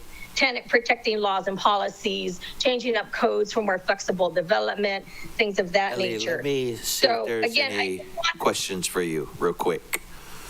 Okay. Questions for Representative Cochran? Did you have more? Oh, we have a question for you Yeah, from I Chair do. Lee. Good morning, Representative Cochran. Thank you for dropping by. So that's very interesting information that you're sharing with us. What in the budget do you think we shouldn't be talking about the new budget. What should have we been doing in the old budget, as far as you can see? Okay, so I'm looking at, there was, I believe, 300,000 appropriated for water and street meds for the, for homeless. There was a chunk of funding, I believe. I'm trying to figure out if it was ever released or not. I don't believe that it has been. I think that's those types of programs and services are very critical to addressing the needs of our homeless population. Medication and water, that's sustenance, that's life-giving and keeping our people healthy, you know, regardless where they're at in their world. And I think that's super important. If that is still sitting there to be used, I think that definitely should be utilized. Also, there is that one, and then I think the overnight safe parking program, which I think still hasn't rolled out. I'm surprised. I thought it was. It had been discussed back when I was a council member, and you folks know that was a few years back. So that is something, because what I recall back when I was on the council, the statistic was 1/3 of the homeless population were single women with children.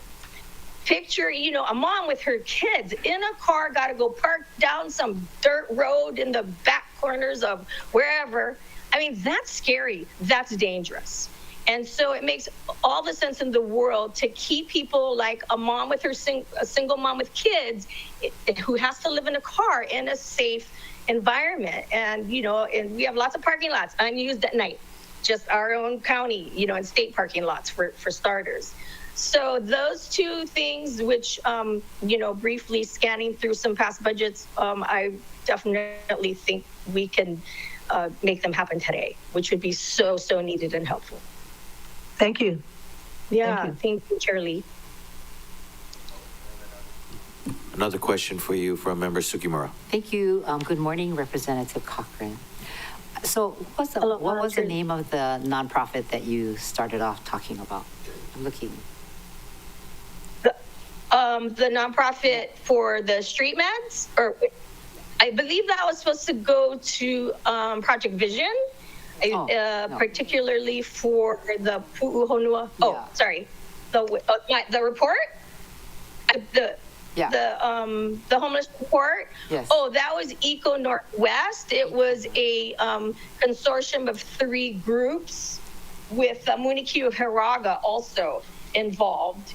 It was okay. That was the homeless report. This report. You have a copy. Yeah. Thank you. Yeah. It was just. Yeah. I did. I'm a hands-on. Gotta read paper. I remember. Back from the trees, but yeah. So but that was that report. It has good things in it because I think there's codes from San Mateo, California, Oregon, Washington, things and policies and laws they've have already written. We don't need to reinvent wheels here and learn from others. You know, how they've addressed their homeless. Yeah. Thank you. Appreciate that. Yeah. Real briefly, I just want to say I'm jealous that you have Carla Nakata. Ms. Nakata's with you. That's at the state. Our building's not the same as Nakata. Really, really miss you. Mahalo, Ellie. Thank you for joining us this morning. Thanks. Aloha. Thank you. Ms. McKinley. Chair, the next testifier is Veronica Mendoza-Chakowski, to be followed by Nicholas Hernandez. Hi, good morning. Good morning. Thank you for allowing us some time to speak before you guys, even as we learn the process of civic engagement here. I just wanted to come. I'm the founding executive director of Roots Reborn.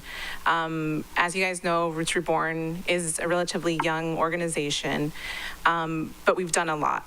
And yes, we've done a lot, and primarily in the space of recovery, but there are existing gaps.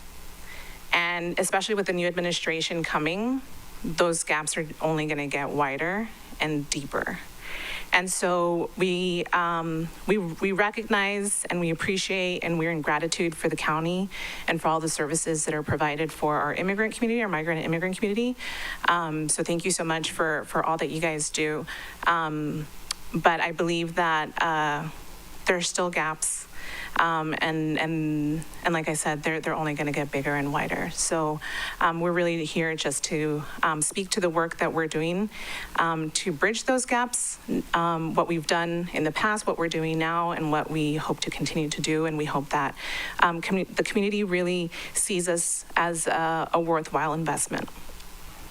Thank you. Thank you, Ms. Chakowski. Members, any questions? We have one from Member Sugimura. One really fast. So I know that you do great community outreach, and can you leave us your contact information? Yeah, so absolutely. that we can get in touch with you as we prepare for fiscal year 26. Of course. Thank you. Okay, mahalo for joining us. Thank you. Thank you. Ms. McKinley? Chair, the next testifier is Nicholas Hernandez, to be followed by Cecilia Garcia. Aloha, Mr. Hernandez. Are you testifying? So they were here with us, and so the next three testifiers, I believe the next three testifiers who are with us will not testify. Okay. Nicolas, The last three Maribel, won't testify. and Cecilia. Okay, then Chair, the next testifier and last person currently signed up is Jean Dudois Lindo. Aloha, Ms. Lindo.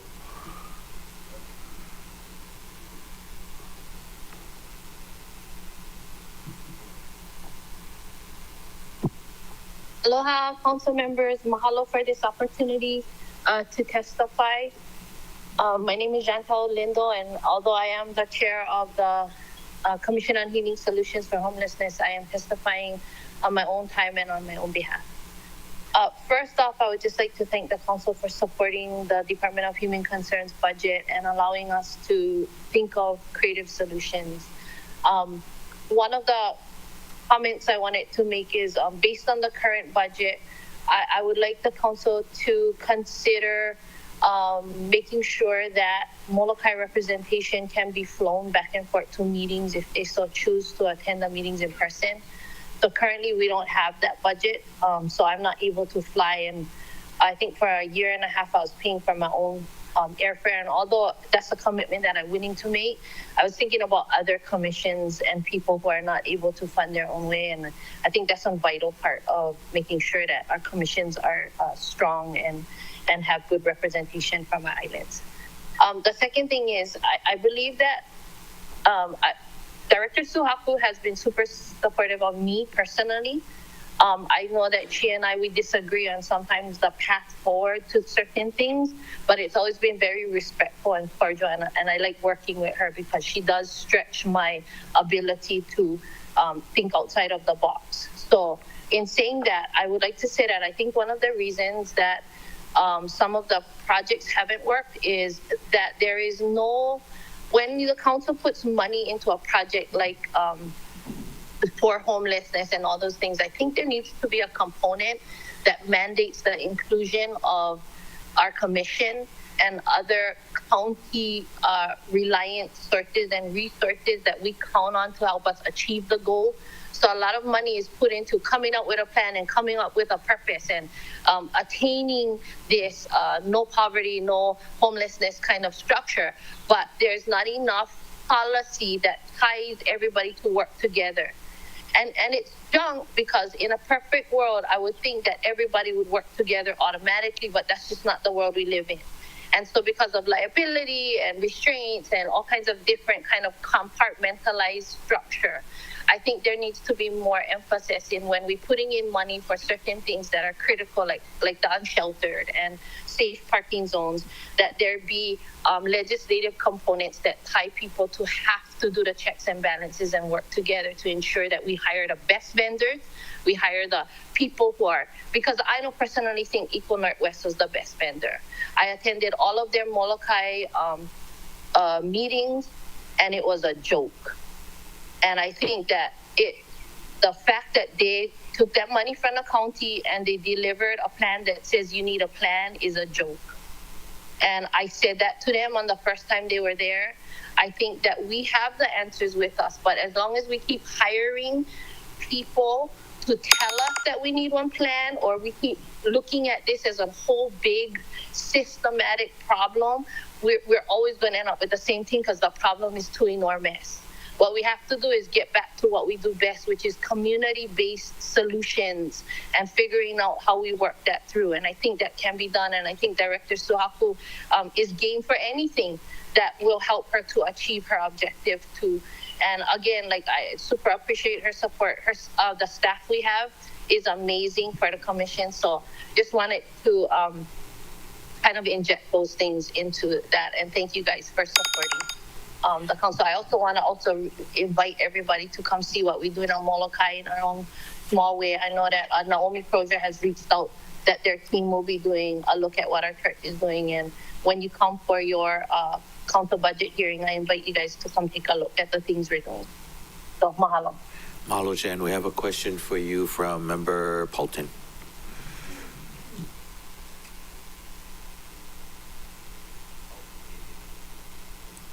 I'm muted. You're muted.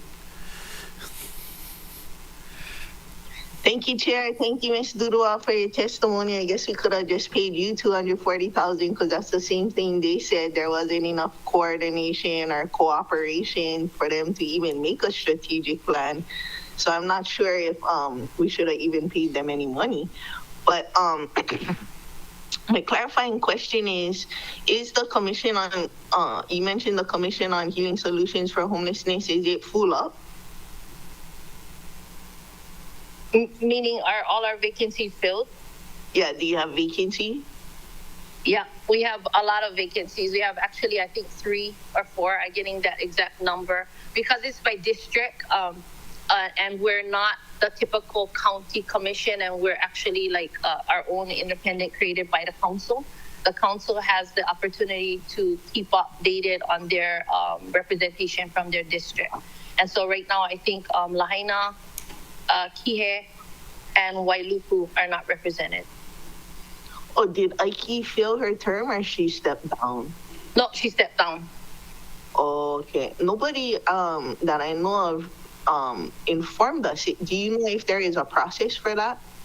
So again, I think it's because this commission is a council enacted commission that even though Corey and the mayor's office has oversight over it, I think the rules are a little bit different, and the way they and everybody was like dropping out like flies because this is a super hard commission to belong to. And so I'm not sure if there needs to be more support in the collaboration between council or how this commission is organized versus how they deal with normal commissions that are established by the charter. But and then I just wanted to also say, because you made that comment about Eco Northwest, I want to say that they're blaming the administration and the county for not having the tools in place is not fair either, because they full willingly took on the job knowing the restraints, and so I just want to speak up for that. Like a breach of what they were supposed to provide. They were supposed to provide the strategic plan, and then if they say they cannot provide it, then why we pay them money, is what you're saying? Well, yeah, and then, you know, you came from California or you came from wherever you came from, and you did these plans in a continental setting, and you took on an island strategic plan of which you knew nothing about, the people, nothing. So that negotiation could have meant, I want to take the first year to really get into your communities and understand them so that I can deliver one good product. But that never happened. Whether it was, and I think it's because never have the right people collaborating together to make sure prior to the RFP or prior to the design of the grant execution that there was input to make sure that stuff could be. And then has the Commission on Healing Solutions for Homelessness been involved in the Safe Parking Places program? Like, because that was funded a long time ago, but it never did come to fruition. So has that been a topic of discussion amongst the Healing Solutions? No, in fact, I testified when it first came up and we had all the conflict of, who was going to run it and Cameron Center and all that. And I brought up that the commission had no part of talking about it, discussing it, or having a legitimate, documented recommendation. Except for, no, let me take that back. Except for, yes, the commission was, had a letter executed that said they supported the Cameron Center, but that was it. So as far as I'm concerned, we've never had a chance to really be a part of the decision-making or creation of any of those. And then also the delay on the water grant to Project Vision are these things that the commission oversees at all? No, but we have designed, we're working it out, Director Suhaku and I, and we have designed a section on our standing agenda that gives a human concerns report, of which we are able to ask for specific information on bills and projects. And so that's how we've been getting the information now. I'd like to see that be improved, and that there are sometimes things slip through the cracks and we don't know what's going on. So I would hope that that gets improved too.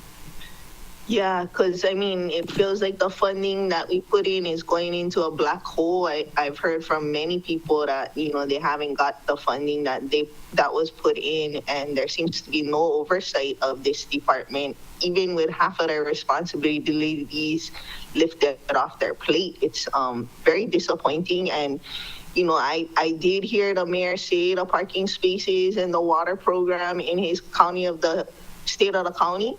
But, that's just words until we see something real happen. Council member, so I know exactly, and I feel the frustration, but I go on record in saying that the unsheltered situation on our island community is so enormous, and it's so encompassing of so many different systematic problems that our current housing and our current human concerns department cannot be the only blame for why we're experiencing the things we're experiencing. I think the basic thing is, if we help people and heal people, the whole entire leg of government in every department and in every leg needs to be healed people, and we need to have better collaboration among all levels and private sector and commissions and departments. Because it's all of our downfall that we cannot talk to each other and we don't have good communication. And so I just want to put that there, because this is so big. The problem is so big. And we're going to end up finding the solutions in small pockets of people who want to be doers. But the department cannot be the only blame. Okay, members. Member Polton, you got your answer, and we have your time with Director Suhaku after this, so some of these questions can be addressed to her. Yeah. Thank you, everybody. But all good discussion. Love you guys. Mahalo, Jan. Thank you for joining us. Staff. Chair, this is the last call for testimony on this item. Please come up to the podium or raise your hand on Teams if you would like to testify. Aloha kakahiaka, aloha kako, aloha akaku. Koinoa JC Law, a.k.a. Homeless Guy. Luna Ho'omolu Sinensi, Director Suhaku, Deputy Director Kraus, aloha po'akahi. I'm here to testify about my experience with the Salvation Army. The thing was kind of small. I'm pretty sure that's one of the service providers with the department. And why I'm at war with them now, the war of words, not bullets. I was a client with Corps Sergeant Major Mark Sachs and the homeless division for 10 years until last fall when I was denied services and drummed out of their army. Although I appreciate all the times they let me use the phone and shower, and when they cooked lunch for me, in the end they failed. I sleep on the Mauna and Kula, and I met a nice lady named Catherine up there in Waiakoa Town. She became my Hanai auntie, and when she had to move down to Halemahaolu, she allowed me the use of the refrigerator in the kitchen. For 2 years, I visited with Auntie, accompanied her to the store, and tried to kukua her with her life. She used a walker because of a broken hip, and I knew it was only a matter of time before I needed help with her medical needs, transportation, etc. Salvation Army was one of the few options we had for help. So I started attending worship services in Kaului with the whole squad. There was one Filipino man, Ed Guzman, part of the advisory board, who interrupted my first conversation with Captain Ramelia. And it turns out he had a scam plan to sign her up with a membership to his legal aid business for only $29.99 a month. JC will keep to the testimony item. Continue. Going off. Okay, Luna. Ho'omolu senetsi. After being strung along for a few months and passed around like a hot potato, I asked Captain Stephen, the husband of Ramelia, if they were going to help me or not. He said no. So I wasted the whole summer praying and singing while Auntie wasted away and became bedridden. In the end, the paramedics took her away. I never saw her again. Hopefully the state took care of her. So in a nutshell, that's it. But I wanted to ask here today for a copy of the contract for services, Mr. Senensi, with the Salvation Army. I'm on a mission from God, with or without them. And I'm wondering if we're giving Salvation Army taxpayer money and why they're throwing away whole pizzas in a dumpster along with the cardboard boxes into our landfill. For your information, this thing comes out positive, not for me, but for somebody else out there in the future. There's a booklet called 5 Wishes available at the Office of Aging at the Cameron Center for legal help with wills and advanced medical directives. Mahalo, JC. Thank you for your time. Thank you. Okay, staff. This is the last call for oral testimony. Please come up to the podium and raise your hand on Teams if you would like to testify. The countdown is 3, 2, 1. Seeing no one, Chair, no one's indicated they would like to testify on this item. Members, any objections to closing testimony at this time? No objections. Thank you, members. Okay, and thank you everyone for your testimony. Right now, we're going to open it up for 3 minutes for questions to the director and the deputy. And we still have one more item, members, so if we can keep our questioning succinct, that would really help our cause. Okay, I'll go to Pro Tem Kama and then to Vice Chair Johnson. Well, I was just going to ask the question about whether we'd have enough time to talk with the department as well as the Parks Department. If we could, I mean, do you expect us to do the department in maybe about 15, 20 minutes and then do the department? Yeah, I don't see any testimony, a lot of testimony for the parks. We have one in Representative Cochran. Mm-hmm. Okay. Okay. Thank you, Chair. Okay, we'll go to Vice Chair Johnson for your 3 minutes. Thank you, Chair. I want to respect everybody's time, so I'll try to keep this on pace. So, Director Suhako, you know, some of the criticisms we've had is the smaller nonprofits struggle with the burdens that the department puts on them, such as auditing. Do you audit every grantee, or like take for example Roots Reborn? Would they need to be audited? And have you audited the smaller ones? Director. Thank you, Member Johnson. The audit requirement is not necessarily imposed by this department, but by the county in general, to ensure that agencies have the financial fortitude to be able to manage the funding, the taxpayer funding that's granted to them for the service. The smaller agencies are not required to do an annual budget. Agencies that receive over, I think, $750,000 in federal funds have to have a single audit every year. And we ask for those to be shared with the department when those agencies are required to do that for federal requirements. I think the audit requirement is once every 3 years for grantees who don't make the threshold for federal funds. Do you get any, okay, thank you, Director. Do you get any feedback from the smaller grantees that the audit is a big burden? We have had some feedback from grantees. I think one of the strategies that this body has actually encouraged the smaller agencies to do is to form a subrecipient agreement with a larger agency that can be a fiscal agent. Such as, and I think funding was set aside in the last 2 fiscal years for Lokahi Pacific to act as a fiscal agent for smaller agencies that couldn't meet the administrative burden. And that's been, I think, a pretty effective way for smaller agencies to gain that capacity. Do you have a number of people, of smaller agencies that have taken up the Lokahi Pacific offer? I believe several of them have. There's actually another agency that has been a fiscal agent for a grant that was given several years ago, but I can't remember its name.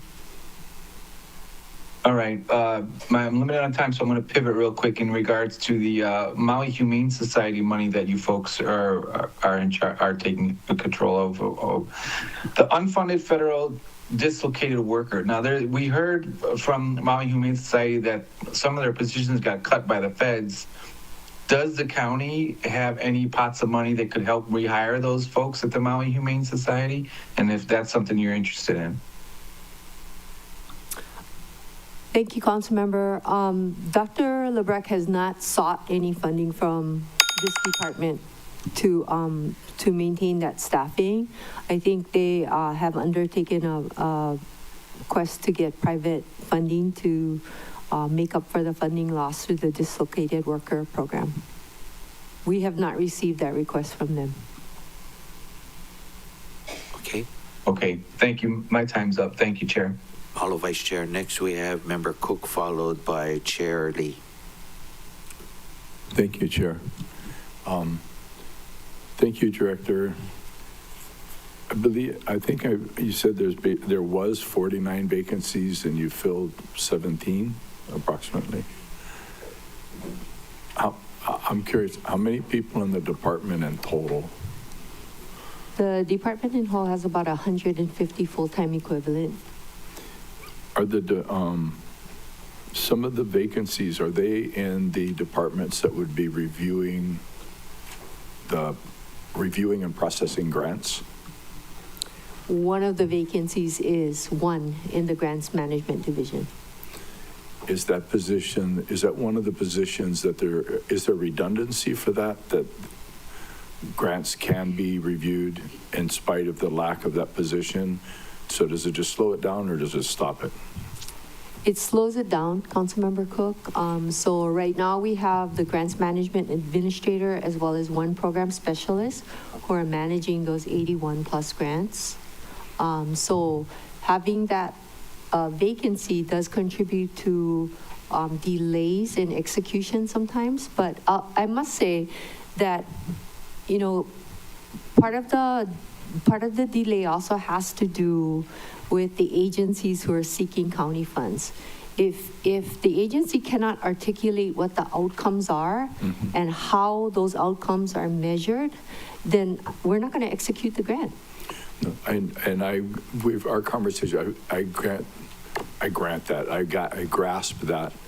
Is there is the department or the county looking towards utilizing any technology, any tools that could potentially augment the processing, since getting personnel is difficult? Are they looking at alternate ways? I guess my question is this. Do you believe that there is software that could help do some of the reviews because it's somewhat prescriptive? Councilmember, I think that the county has looked into various grants management programming. We did that when we got CARES Act funding, and I think the Office on Recovery is looking at maybe procuring for a system to do that. There hasn't been one program that the entire county, meaning all of the departments who issue grants, have used. And I think partly because there's differences in what we're paying for. So for this department, it's human services, which is a lot more tricky to measure than, for example, whether a well is able to pump 50,000 gallons of water every hour. It's a different metric. So it's very subjective because it has to be reviewed and analyzed. Correct. Okay. Thank you. That's my time's up. Thank you, Member Cook. Next, we have Chair Lee, followed by Pro Tem Kama. Good morning, Director Suhaku. I just wanted to ask you, does the Immigrant Services Office administer grants? Thank you, Madam Chair. They have one grant currently for acculturation with Voices of Micronesia, and they'll soon have a second grant for the $400,000 to Pacific Gateway to do the legal immigration work that our staff is no longer able to do. Oh, really? How many people do you have in Immigrant Services now? We currently have 5 staff. 5 staff. So they would be able to handle that $400,000 grant? Yes. Okay. So the other thing is, did you say that grants management handles 81 plus grants? Yes, I did. So how many people are in grants management now? We currently have 3 staff, Madam Chair. So grants administrator, program specialist, and an operations assistant. Okay, that's a lot fewer than before. We had like 6 or 7 in grants management. Is it because other departments are now handling the grants that you used to handle? The staffing at grants management has been pretty consistent, I would say, for the last 10 years. I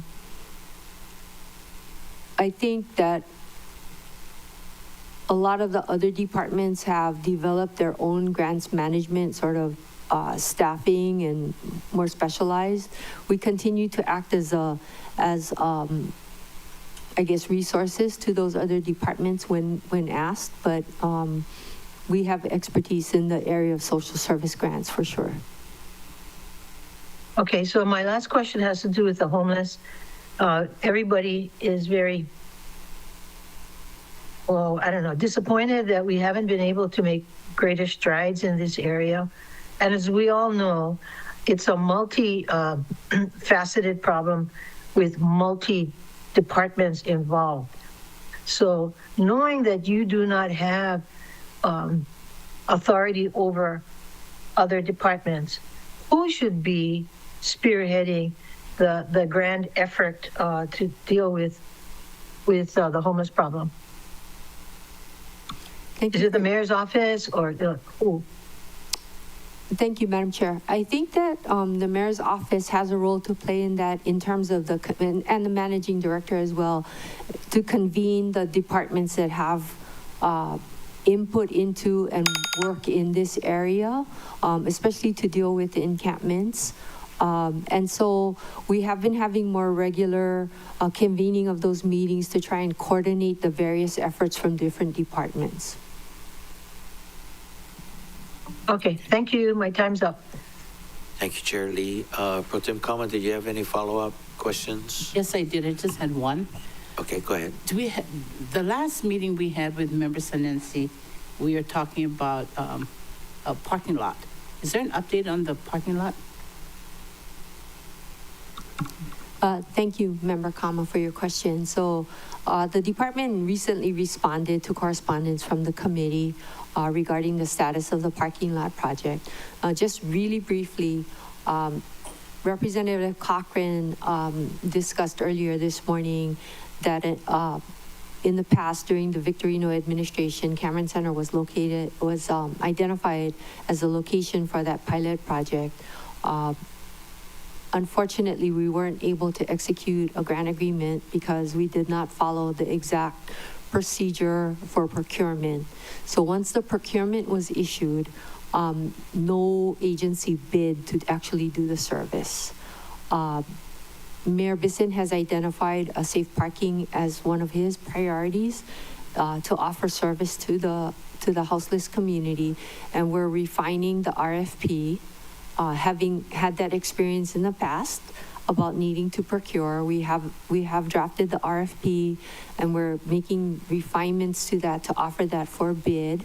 And I think that that's one of the follow-up issues from the report that was issued by Echo Northwest is once a procurement is issued, all of the agencies who are involved and who generously offer opinions and strategies about how to deal with people who are unsheltered can then come in and offer a proposal for the review and scoring and perhaps be selected as the vendor for that project.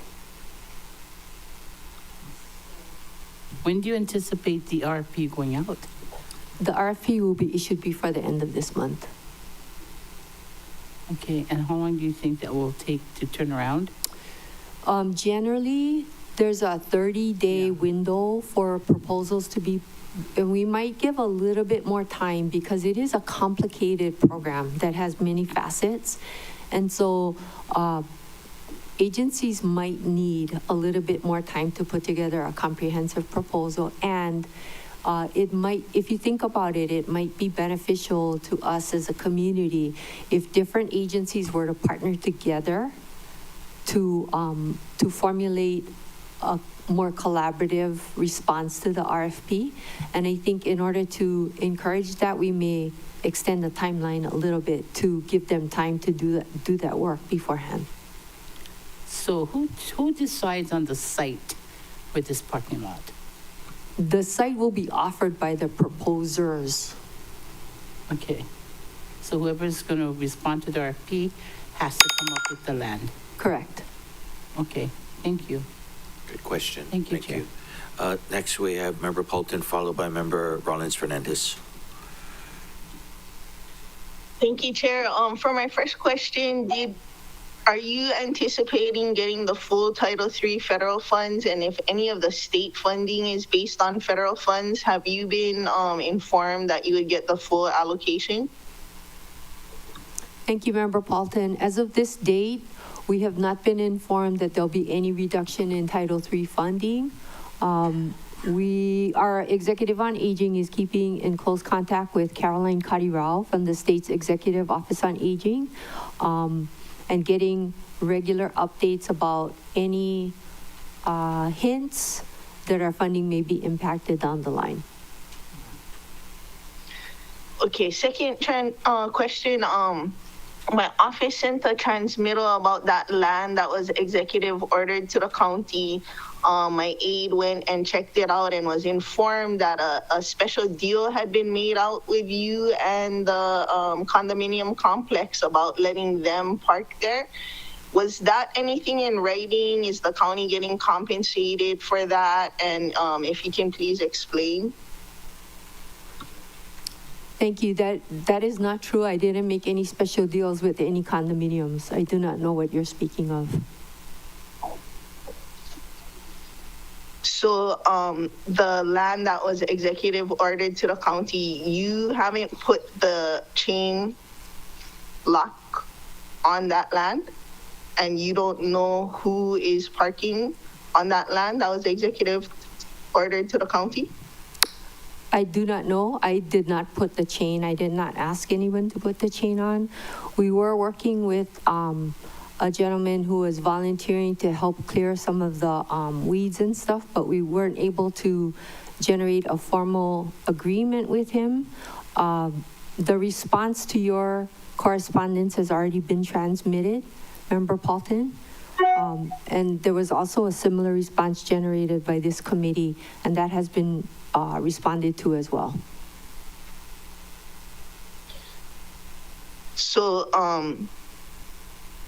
you are not taking any responsibility for the land that was executive ordered to the county and what is going on there? The land remains in our inventory. In May of 2023, before the fire, we began efforts to try and return that land to the state because it could not be used for affordable housing or as an emergency evacuation route. But those efforts were derailed due to our fire response, and we have not taken up that effort again since. So it remains in our inventory for the department. It did not transfer to the Department of Housing upon bifurcation. Thank you. Mahalo, Member Paulton. Next, we have Member Rollins Fernandez. Mahalo, Chair. Seeing that it's 11:27 and we still have one more item with a presentation and testimony to take, I think I'm just going to limit my turn to one question, and I hope that we don't go too far past the 12 o'clock hour, Chair. Yeah, okay. All right, just one correction in the presentation. Aloha, Director Sahako, mahalo for your presentation. You mentioned that the $330,000 grant to Molokai Community Health Center was executed. It was not yet executed, so I just wanted to correct the record on that. And then, and I hope that it will be executed this week, and I believe it will be. Grants has always been a struggle, and under my committee, we've talked about how to do a better job at managing incoming and outgoing grants, whether it's, centralizing, decentralizing, a combination of both. And I had meant to schedule it in my committee so that we could have that discussion before going into budget, but it's okay. So my question is regarding grants and the facilitation and management of incoming and outgoing funding. Do you, feel that the staff that I love your staff, Curtis is wonderful, but do you have enough staff to manage the grants? And if you feel like it's not enough for the number of grants or the amount of funds, have you thought about what a better formula would be for us to consider in giving, the proper staffing resources to either the amount of money that is allocated under your department or the amount of money that is being received, because I know both, incoming and outgoing funds have to be managed. So any comments on that you could share with us before we go into budget this year? Thank you, Council Member. And thank you for acknowledging the staff, because they really do have expertise and try very hard to be helpful and productive. So we have one vacancy as a program specialist in grants management. We're actively recruiting for that. And we're hoping that once that position is filled, that will be much better able to respond more efficiently and quickly to the execution. And as I mentioned earlier to Councilmember Cook, the execution is not only about having agencies turn in an application, but it's making sure that those programmatic objectives are understandable and measurable, right? So we don't want to just count outputs. So I'm doing homeless outreach, and I gave out 4,000 Band-Aids. We want to see what the outcome is. How many of those people that you've outreached have actually gone into the shelter to stabilize their lives? How many of them have actually been housed permanently and stayed housed for 2 years? So our ability to measure what is being proposed has to be really clear so that it can be measured. So that, I think, it's not just a matter of having money being given out on paper, but it's actually making sure that the service that's being proposed make sense, that will contribute to our social safety net and can be measured. And I think that that process maybe is not understood as well in terms of the back and forth discussion that needs to happen with our program staff and the grantees. So thank you for the question. Mahalo, Director. Okay. Mahalo, Member Rollins Fernandez. Next we have Member Sugimura, followed by Member Ubu Hodgins. I'll try to be fast. So just a question for you, since it's been talked about. I wonder if you could post in this committee the EKO. The Northwest yeah. report. Okay, yeah, we can. One. And the other thing is, and if you could just send a letter to the department, if you could look, I'm concerned about the federal funds that may get cut with the actions of this current federal administration. And of course, because you touch so many people that need that in many different ways, I was looking at the appendix as well as your department for the services you provide and how many of them are, I mean, even if it's a state, a lot of times a state is a pass-through to us. So which of the grants may be in jeopardy, or I hate to use that word, but are reliant on federal funding. So if you could send that a letter,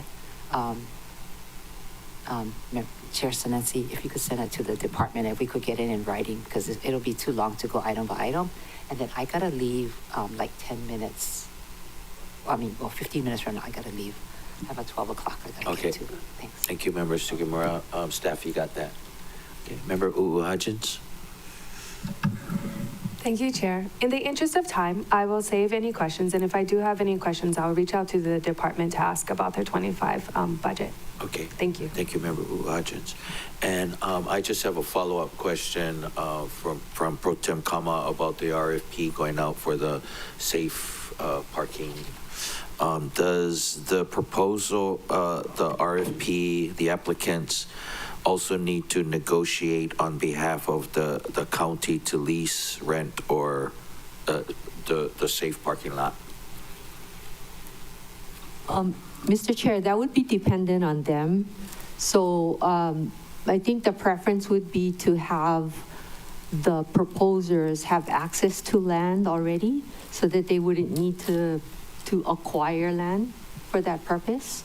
I think having private land for this project removes a lot of the requirements that were imposed on the original RFP. And so I think it allows for the community of nonprofit providers to be more creative in if they have access to that land, to what the programming will actually look like without the county being too heavy-handed with requirements. Okay, thank you for that. Members, any need for a second round of questions? No time. Okay, seeing none, that concludes our first item. Staff, members, any objections to deferring this item? Okay, great, thank you. And then we'll have Director McCall come down. Thank you, Director Suhako, and Deputy. Mahalo for coming. Thank you, members, for your patience. This is such a big department with a lot of agencies within it, so appreciate your patience. And next, we'll have Director McCall here. Thank you for joining us. Staff, does he have a... Okay.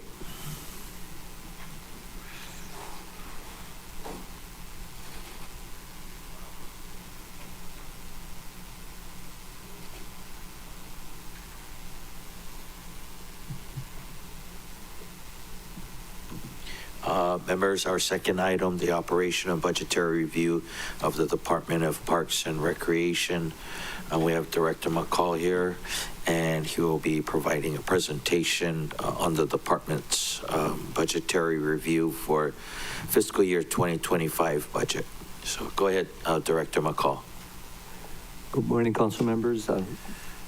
Aaron Gobra, for those of you, Ireland forever.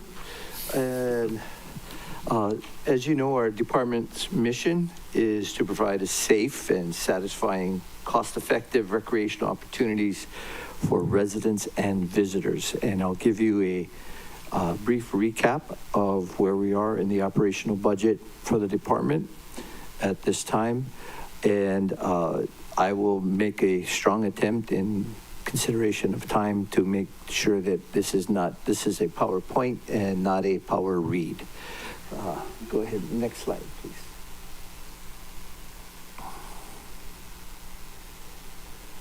All right, as you can see in our 3 programs, our general fund was 42 million, approximately. I'll round these off. And we currently have about 16 million still remaining with several months of bills and purchases to finalize. Next slide. This I think we can go through quickly. This next slide is just a reference to some of the equipment in our administrative program. You can go ahead and click on.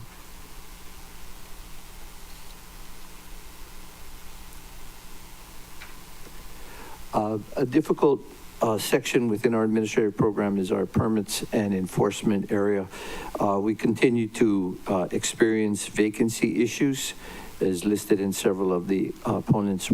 One of the strategies that we are currently working on very hard is we are going to propose a reorganization of the section. With it, we believe it'll allow us to possibly increase the attractiveness and the financial reward of some of the positions within that department, that section. We are also, continuing to work with other agencies, including the Corporation Counsel, PD, Prosecutor's Office, to deal with some of the issues on the enforcement side as well. Now, next slide, please.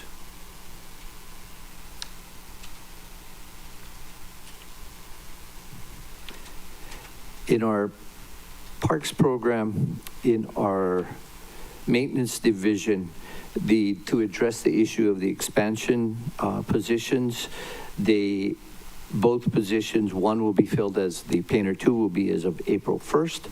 The position painter helper has been filled, and all budgeted equipment has been ordered, procured, etc., and we're currently waiting delivery. Next slide.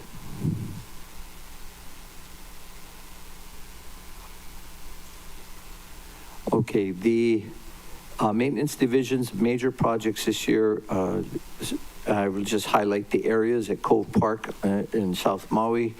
A great deal of renovation occurred there. Keopulani Park, Kula Park, and the tennis parking lot. The repairs and parking lot seal coats, striping were updated.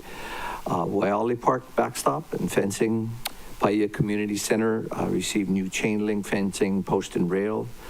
Baldwin Beach Park and Haycraft Park, or a dunes restoration group within our beautification section, did major work there. The Lahaina Rec Center as 1 and 2, the softball and baseball backstops, the baselines, the outfield fencing, the replacement has occurred, as well as the dugout rebuilds. And Keakea Park Pavilion was rebuilt as well. I believe the next slide will show some pictures of all of these projects. That includes, by the way, the women's restroom at the golf course. And just to address one concern that is regularly brought up regarding the new dugouts, that new style was started several years back. It helps actually the safety of the dugout, but also the prevention of loitering and other problems that we have with those dugouts. Okay, and the maintenance division also has within it the Waihu Golf Course, The golf course, we have worked on we have got the installation of the new telecom fiber optics. As I said, the women's restroom remodel was completed, and the concession space abatement, in other words, two concessions run out of there, the carts and also the restaurant. For those of you who may know, I'm sure Chair Lee may be able to tell us, the restaurant had a soft opening this past Friday. And so that operation is up, and we are looking forward to some good things coming out of that. Yeah. Yeah. All right, next slide, please. And in our CIP section or division, you will see the financial breakdown on this slide, what we have remaining in the budget. Next slide, please. While we're going to that slide, I do want to commend Mr. Sam Marvel, the head of that division. He's worked extremely hard. When I took over as director, we had 2 CIP coordinators with 5 positions, so 3 unfilled. We were very fortunate at one point this year to get up to all 5 positions being filled. And work was made. Unfortunately, we did lose 2 of those individuals, one to the private sector, and unfortunately, one passed away. And so, but we are in the process of interviewing more, and we also have hired another one within our maintenance division due to the promotion of Mr. Agapai to the superintendent. So his position as a project coordinator was filled. Happy to say the Lanai Youth Center and Skate Park, the progress has been great. We will have the grand opening of the skate park on the 29th of this month, and also the blessing of the youth center, which will open up a little bit later this summer with some final punch list items to be done, but we will be doing the blessing of the building at that time. Next slide. We're ongoing in this division. We will start the next phase of the War Memorial Stadium rehabilitation, which will include bleacher repair, box office repainting, a new scoreboard, a new sound system, etc. And that will begin in June. Next slide as well. The ongoing project at War Memorial Gym is on schedule to be completed at December of this year. And I'm happy also to report that we were able, within the budget constraints, to get some of the repairs to the offices that we had discussed in previous meetings as well.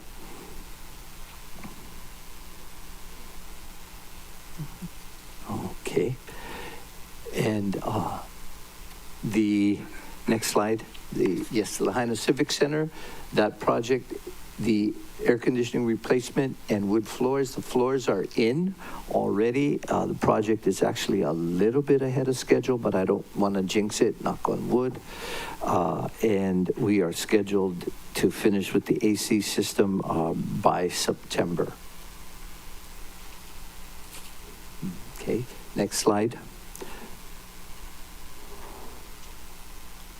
The Old Hana School improvements, which includes all of those renovations listed there. I think the important thing is we finally have gotten some of the permitting and whatnot, and the construction should start in this summer. It's been a long project, yes. All right. Next slide, in our East District, the Makua Boys Club Boys and Girls Club is currently being re-roofed. That project started. And should be done by next month.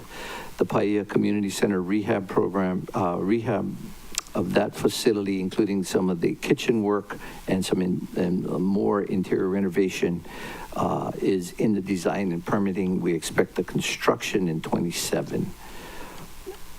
And the Paia Gym project,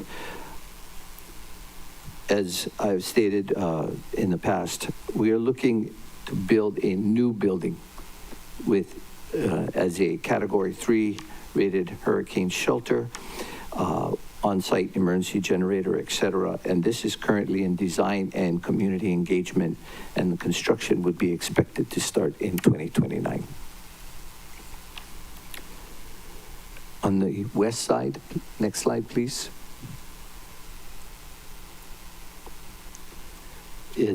We have completed at Napili Park improvements, the new batting cage, the ADA paths, and swing set.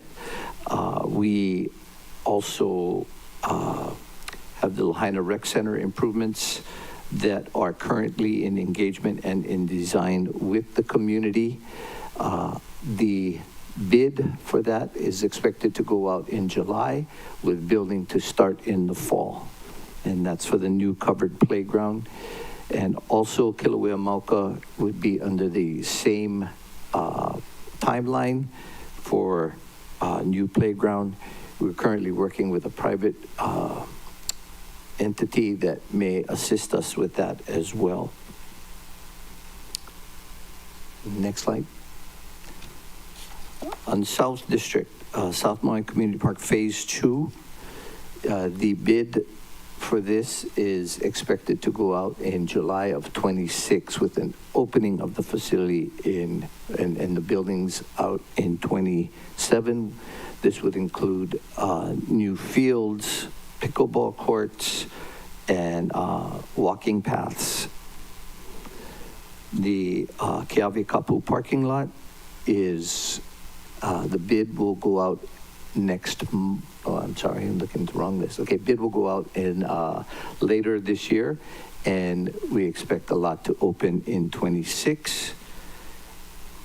And finally, the Halepi'ilani playground, the bid will go out in July and will build out in the fall.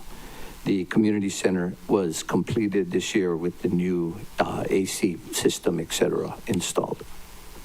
Next slide for Molokai, please.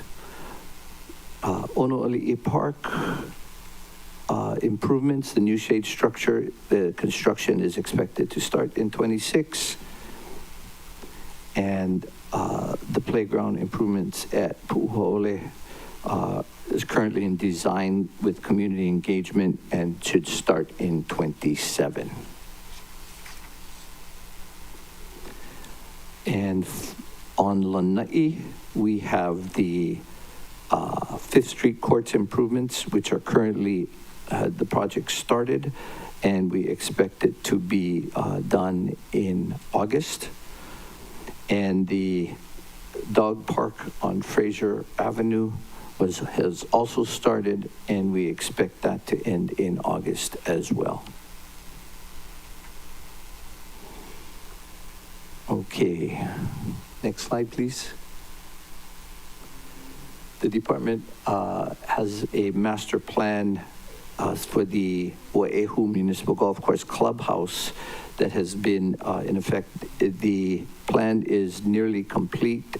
The project, the plan for the project nearly complete. This would be the creation of a new clubhouse and also a community meeting space. And the next step in creating this is going to be creating the CIP project with the final concept, and that's where that particular one is. That plan is just coming to end.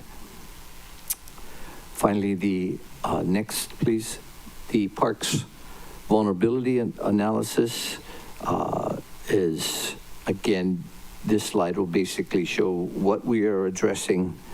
I believe you guys recognize the flooding, the park deterioration, and also the former Baldwin Beach Park Pavilion.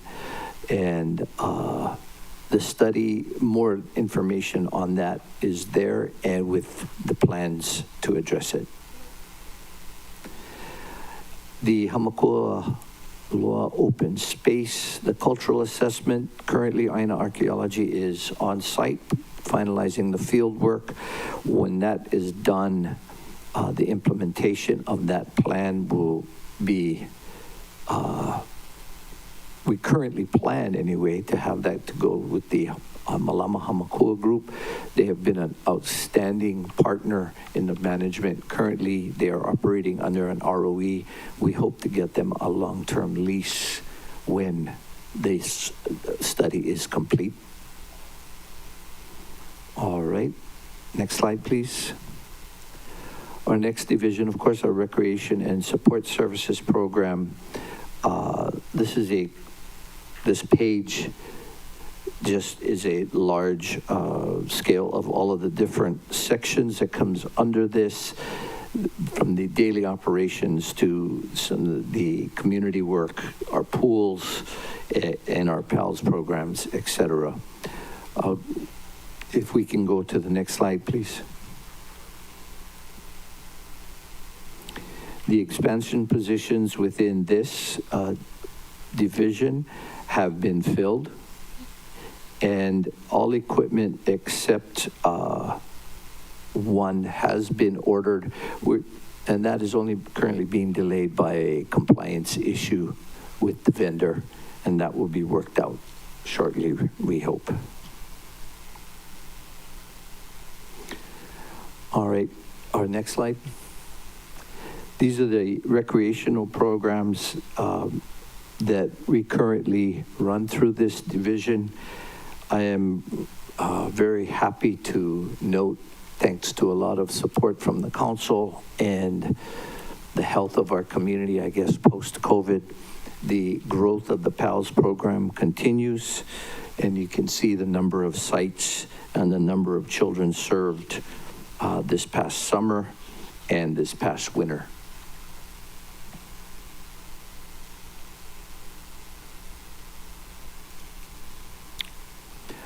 Our next slide, please.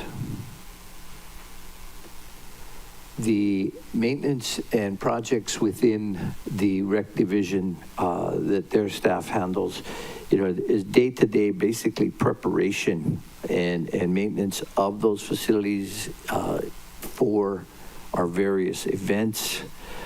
Our projects include the installation, repair, a lot of post and rail work, a lot of plumbing and electrical repair. And to be quite frank, a great deal of time for this section of that division is spent repairing vandalism. And the fun stuff that division does is shown on pictures on the next page. This is our staff getting a swing set in Pa'animai Park in Hana. Our Lanai people, which do a wonderful job with their recreation programs, with their youth basketball and many other programs. And then our inclusive section doing our inclusive kayak program, which is a big hit within that community. And finally, the last picture page. Is just a quick, again, several other of our programs. I do want to shout out, being that we are featuring senior softball in the pictures here. Incredible form by that pitcher, by the way. I just want to throw that out there. But I want to thank the work done by Kaunoa, the partnership with them. Without their help, I don't know if this program would be possible. But unfortunately, Director Suhaku just left, but Kaunoa does a wonderful job in assisting our rec staff with this as well. All right, and I believe that's it for now. I hope that's a short and dirty. I tried to keep to the 10 minutes. You did great, Director, and mahalo for staying with us. Staff will go to testimony. We might have a couple.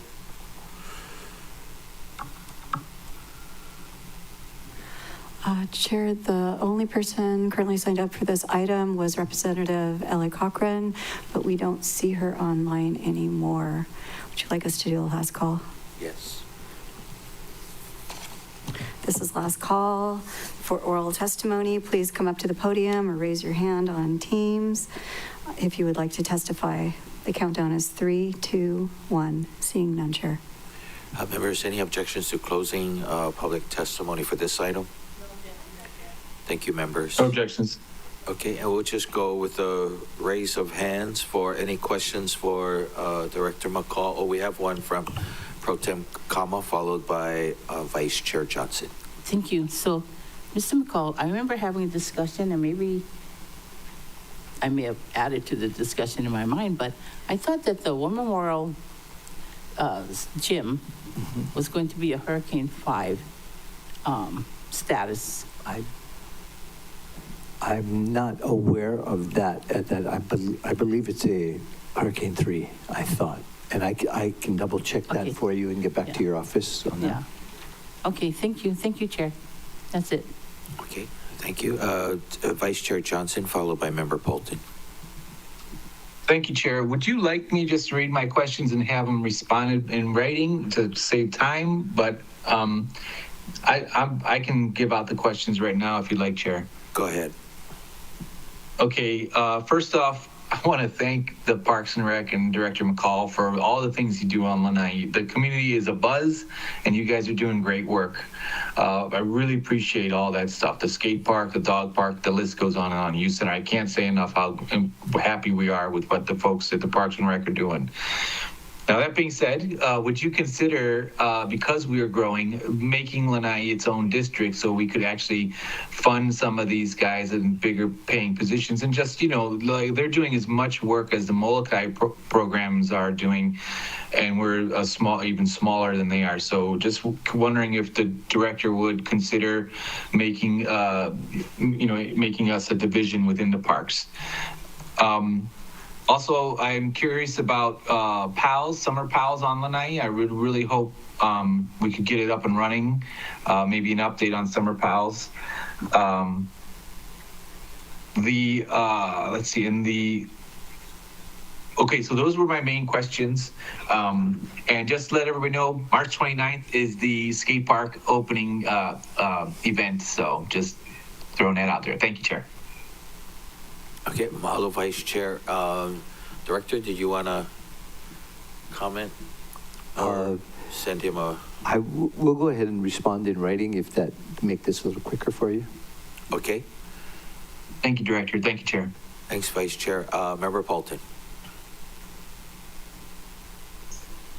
Thank you, Chair. Thank you, Director McCall. I know a lot of people have been waiting for that expanded Lahaina Rec Center parking playground. Thank you so much.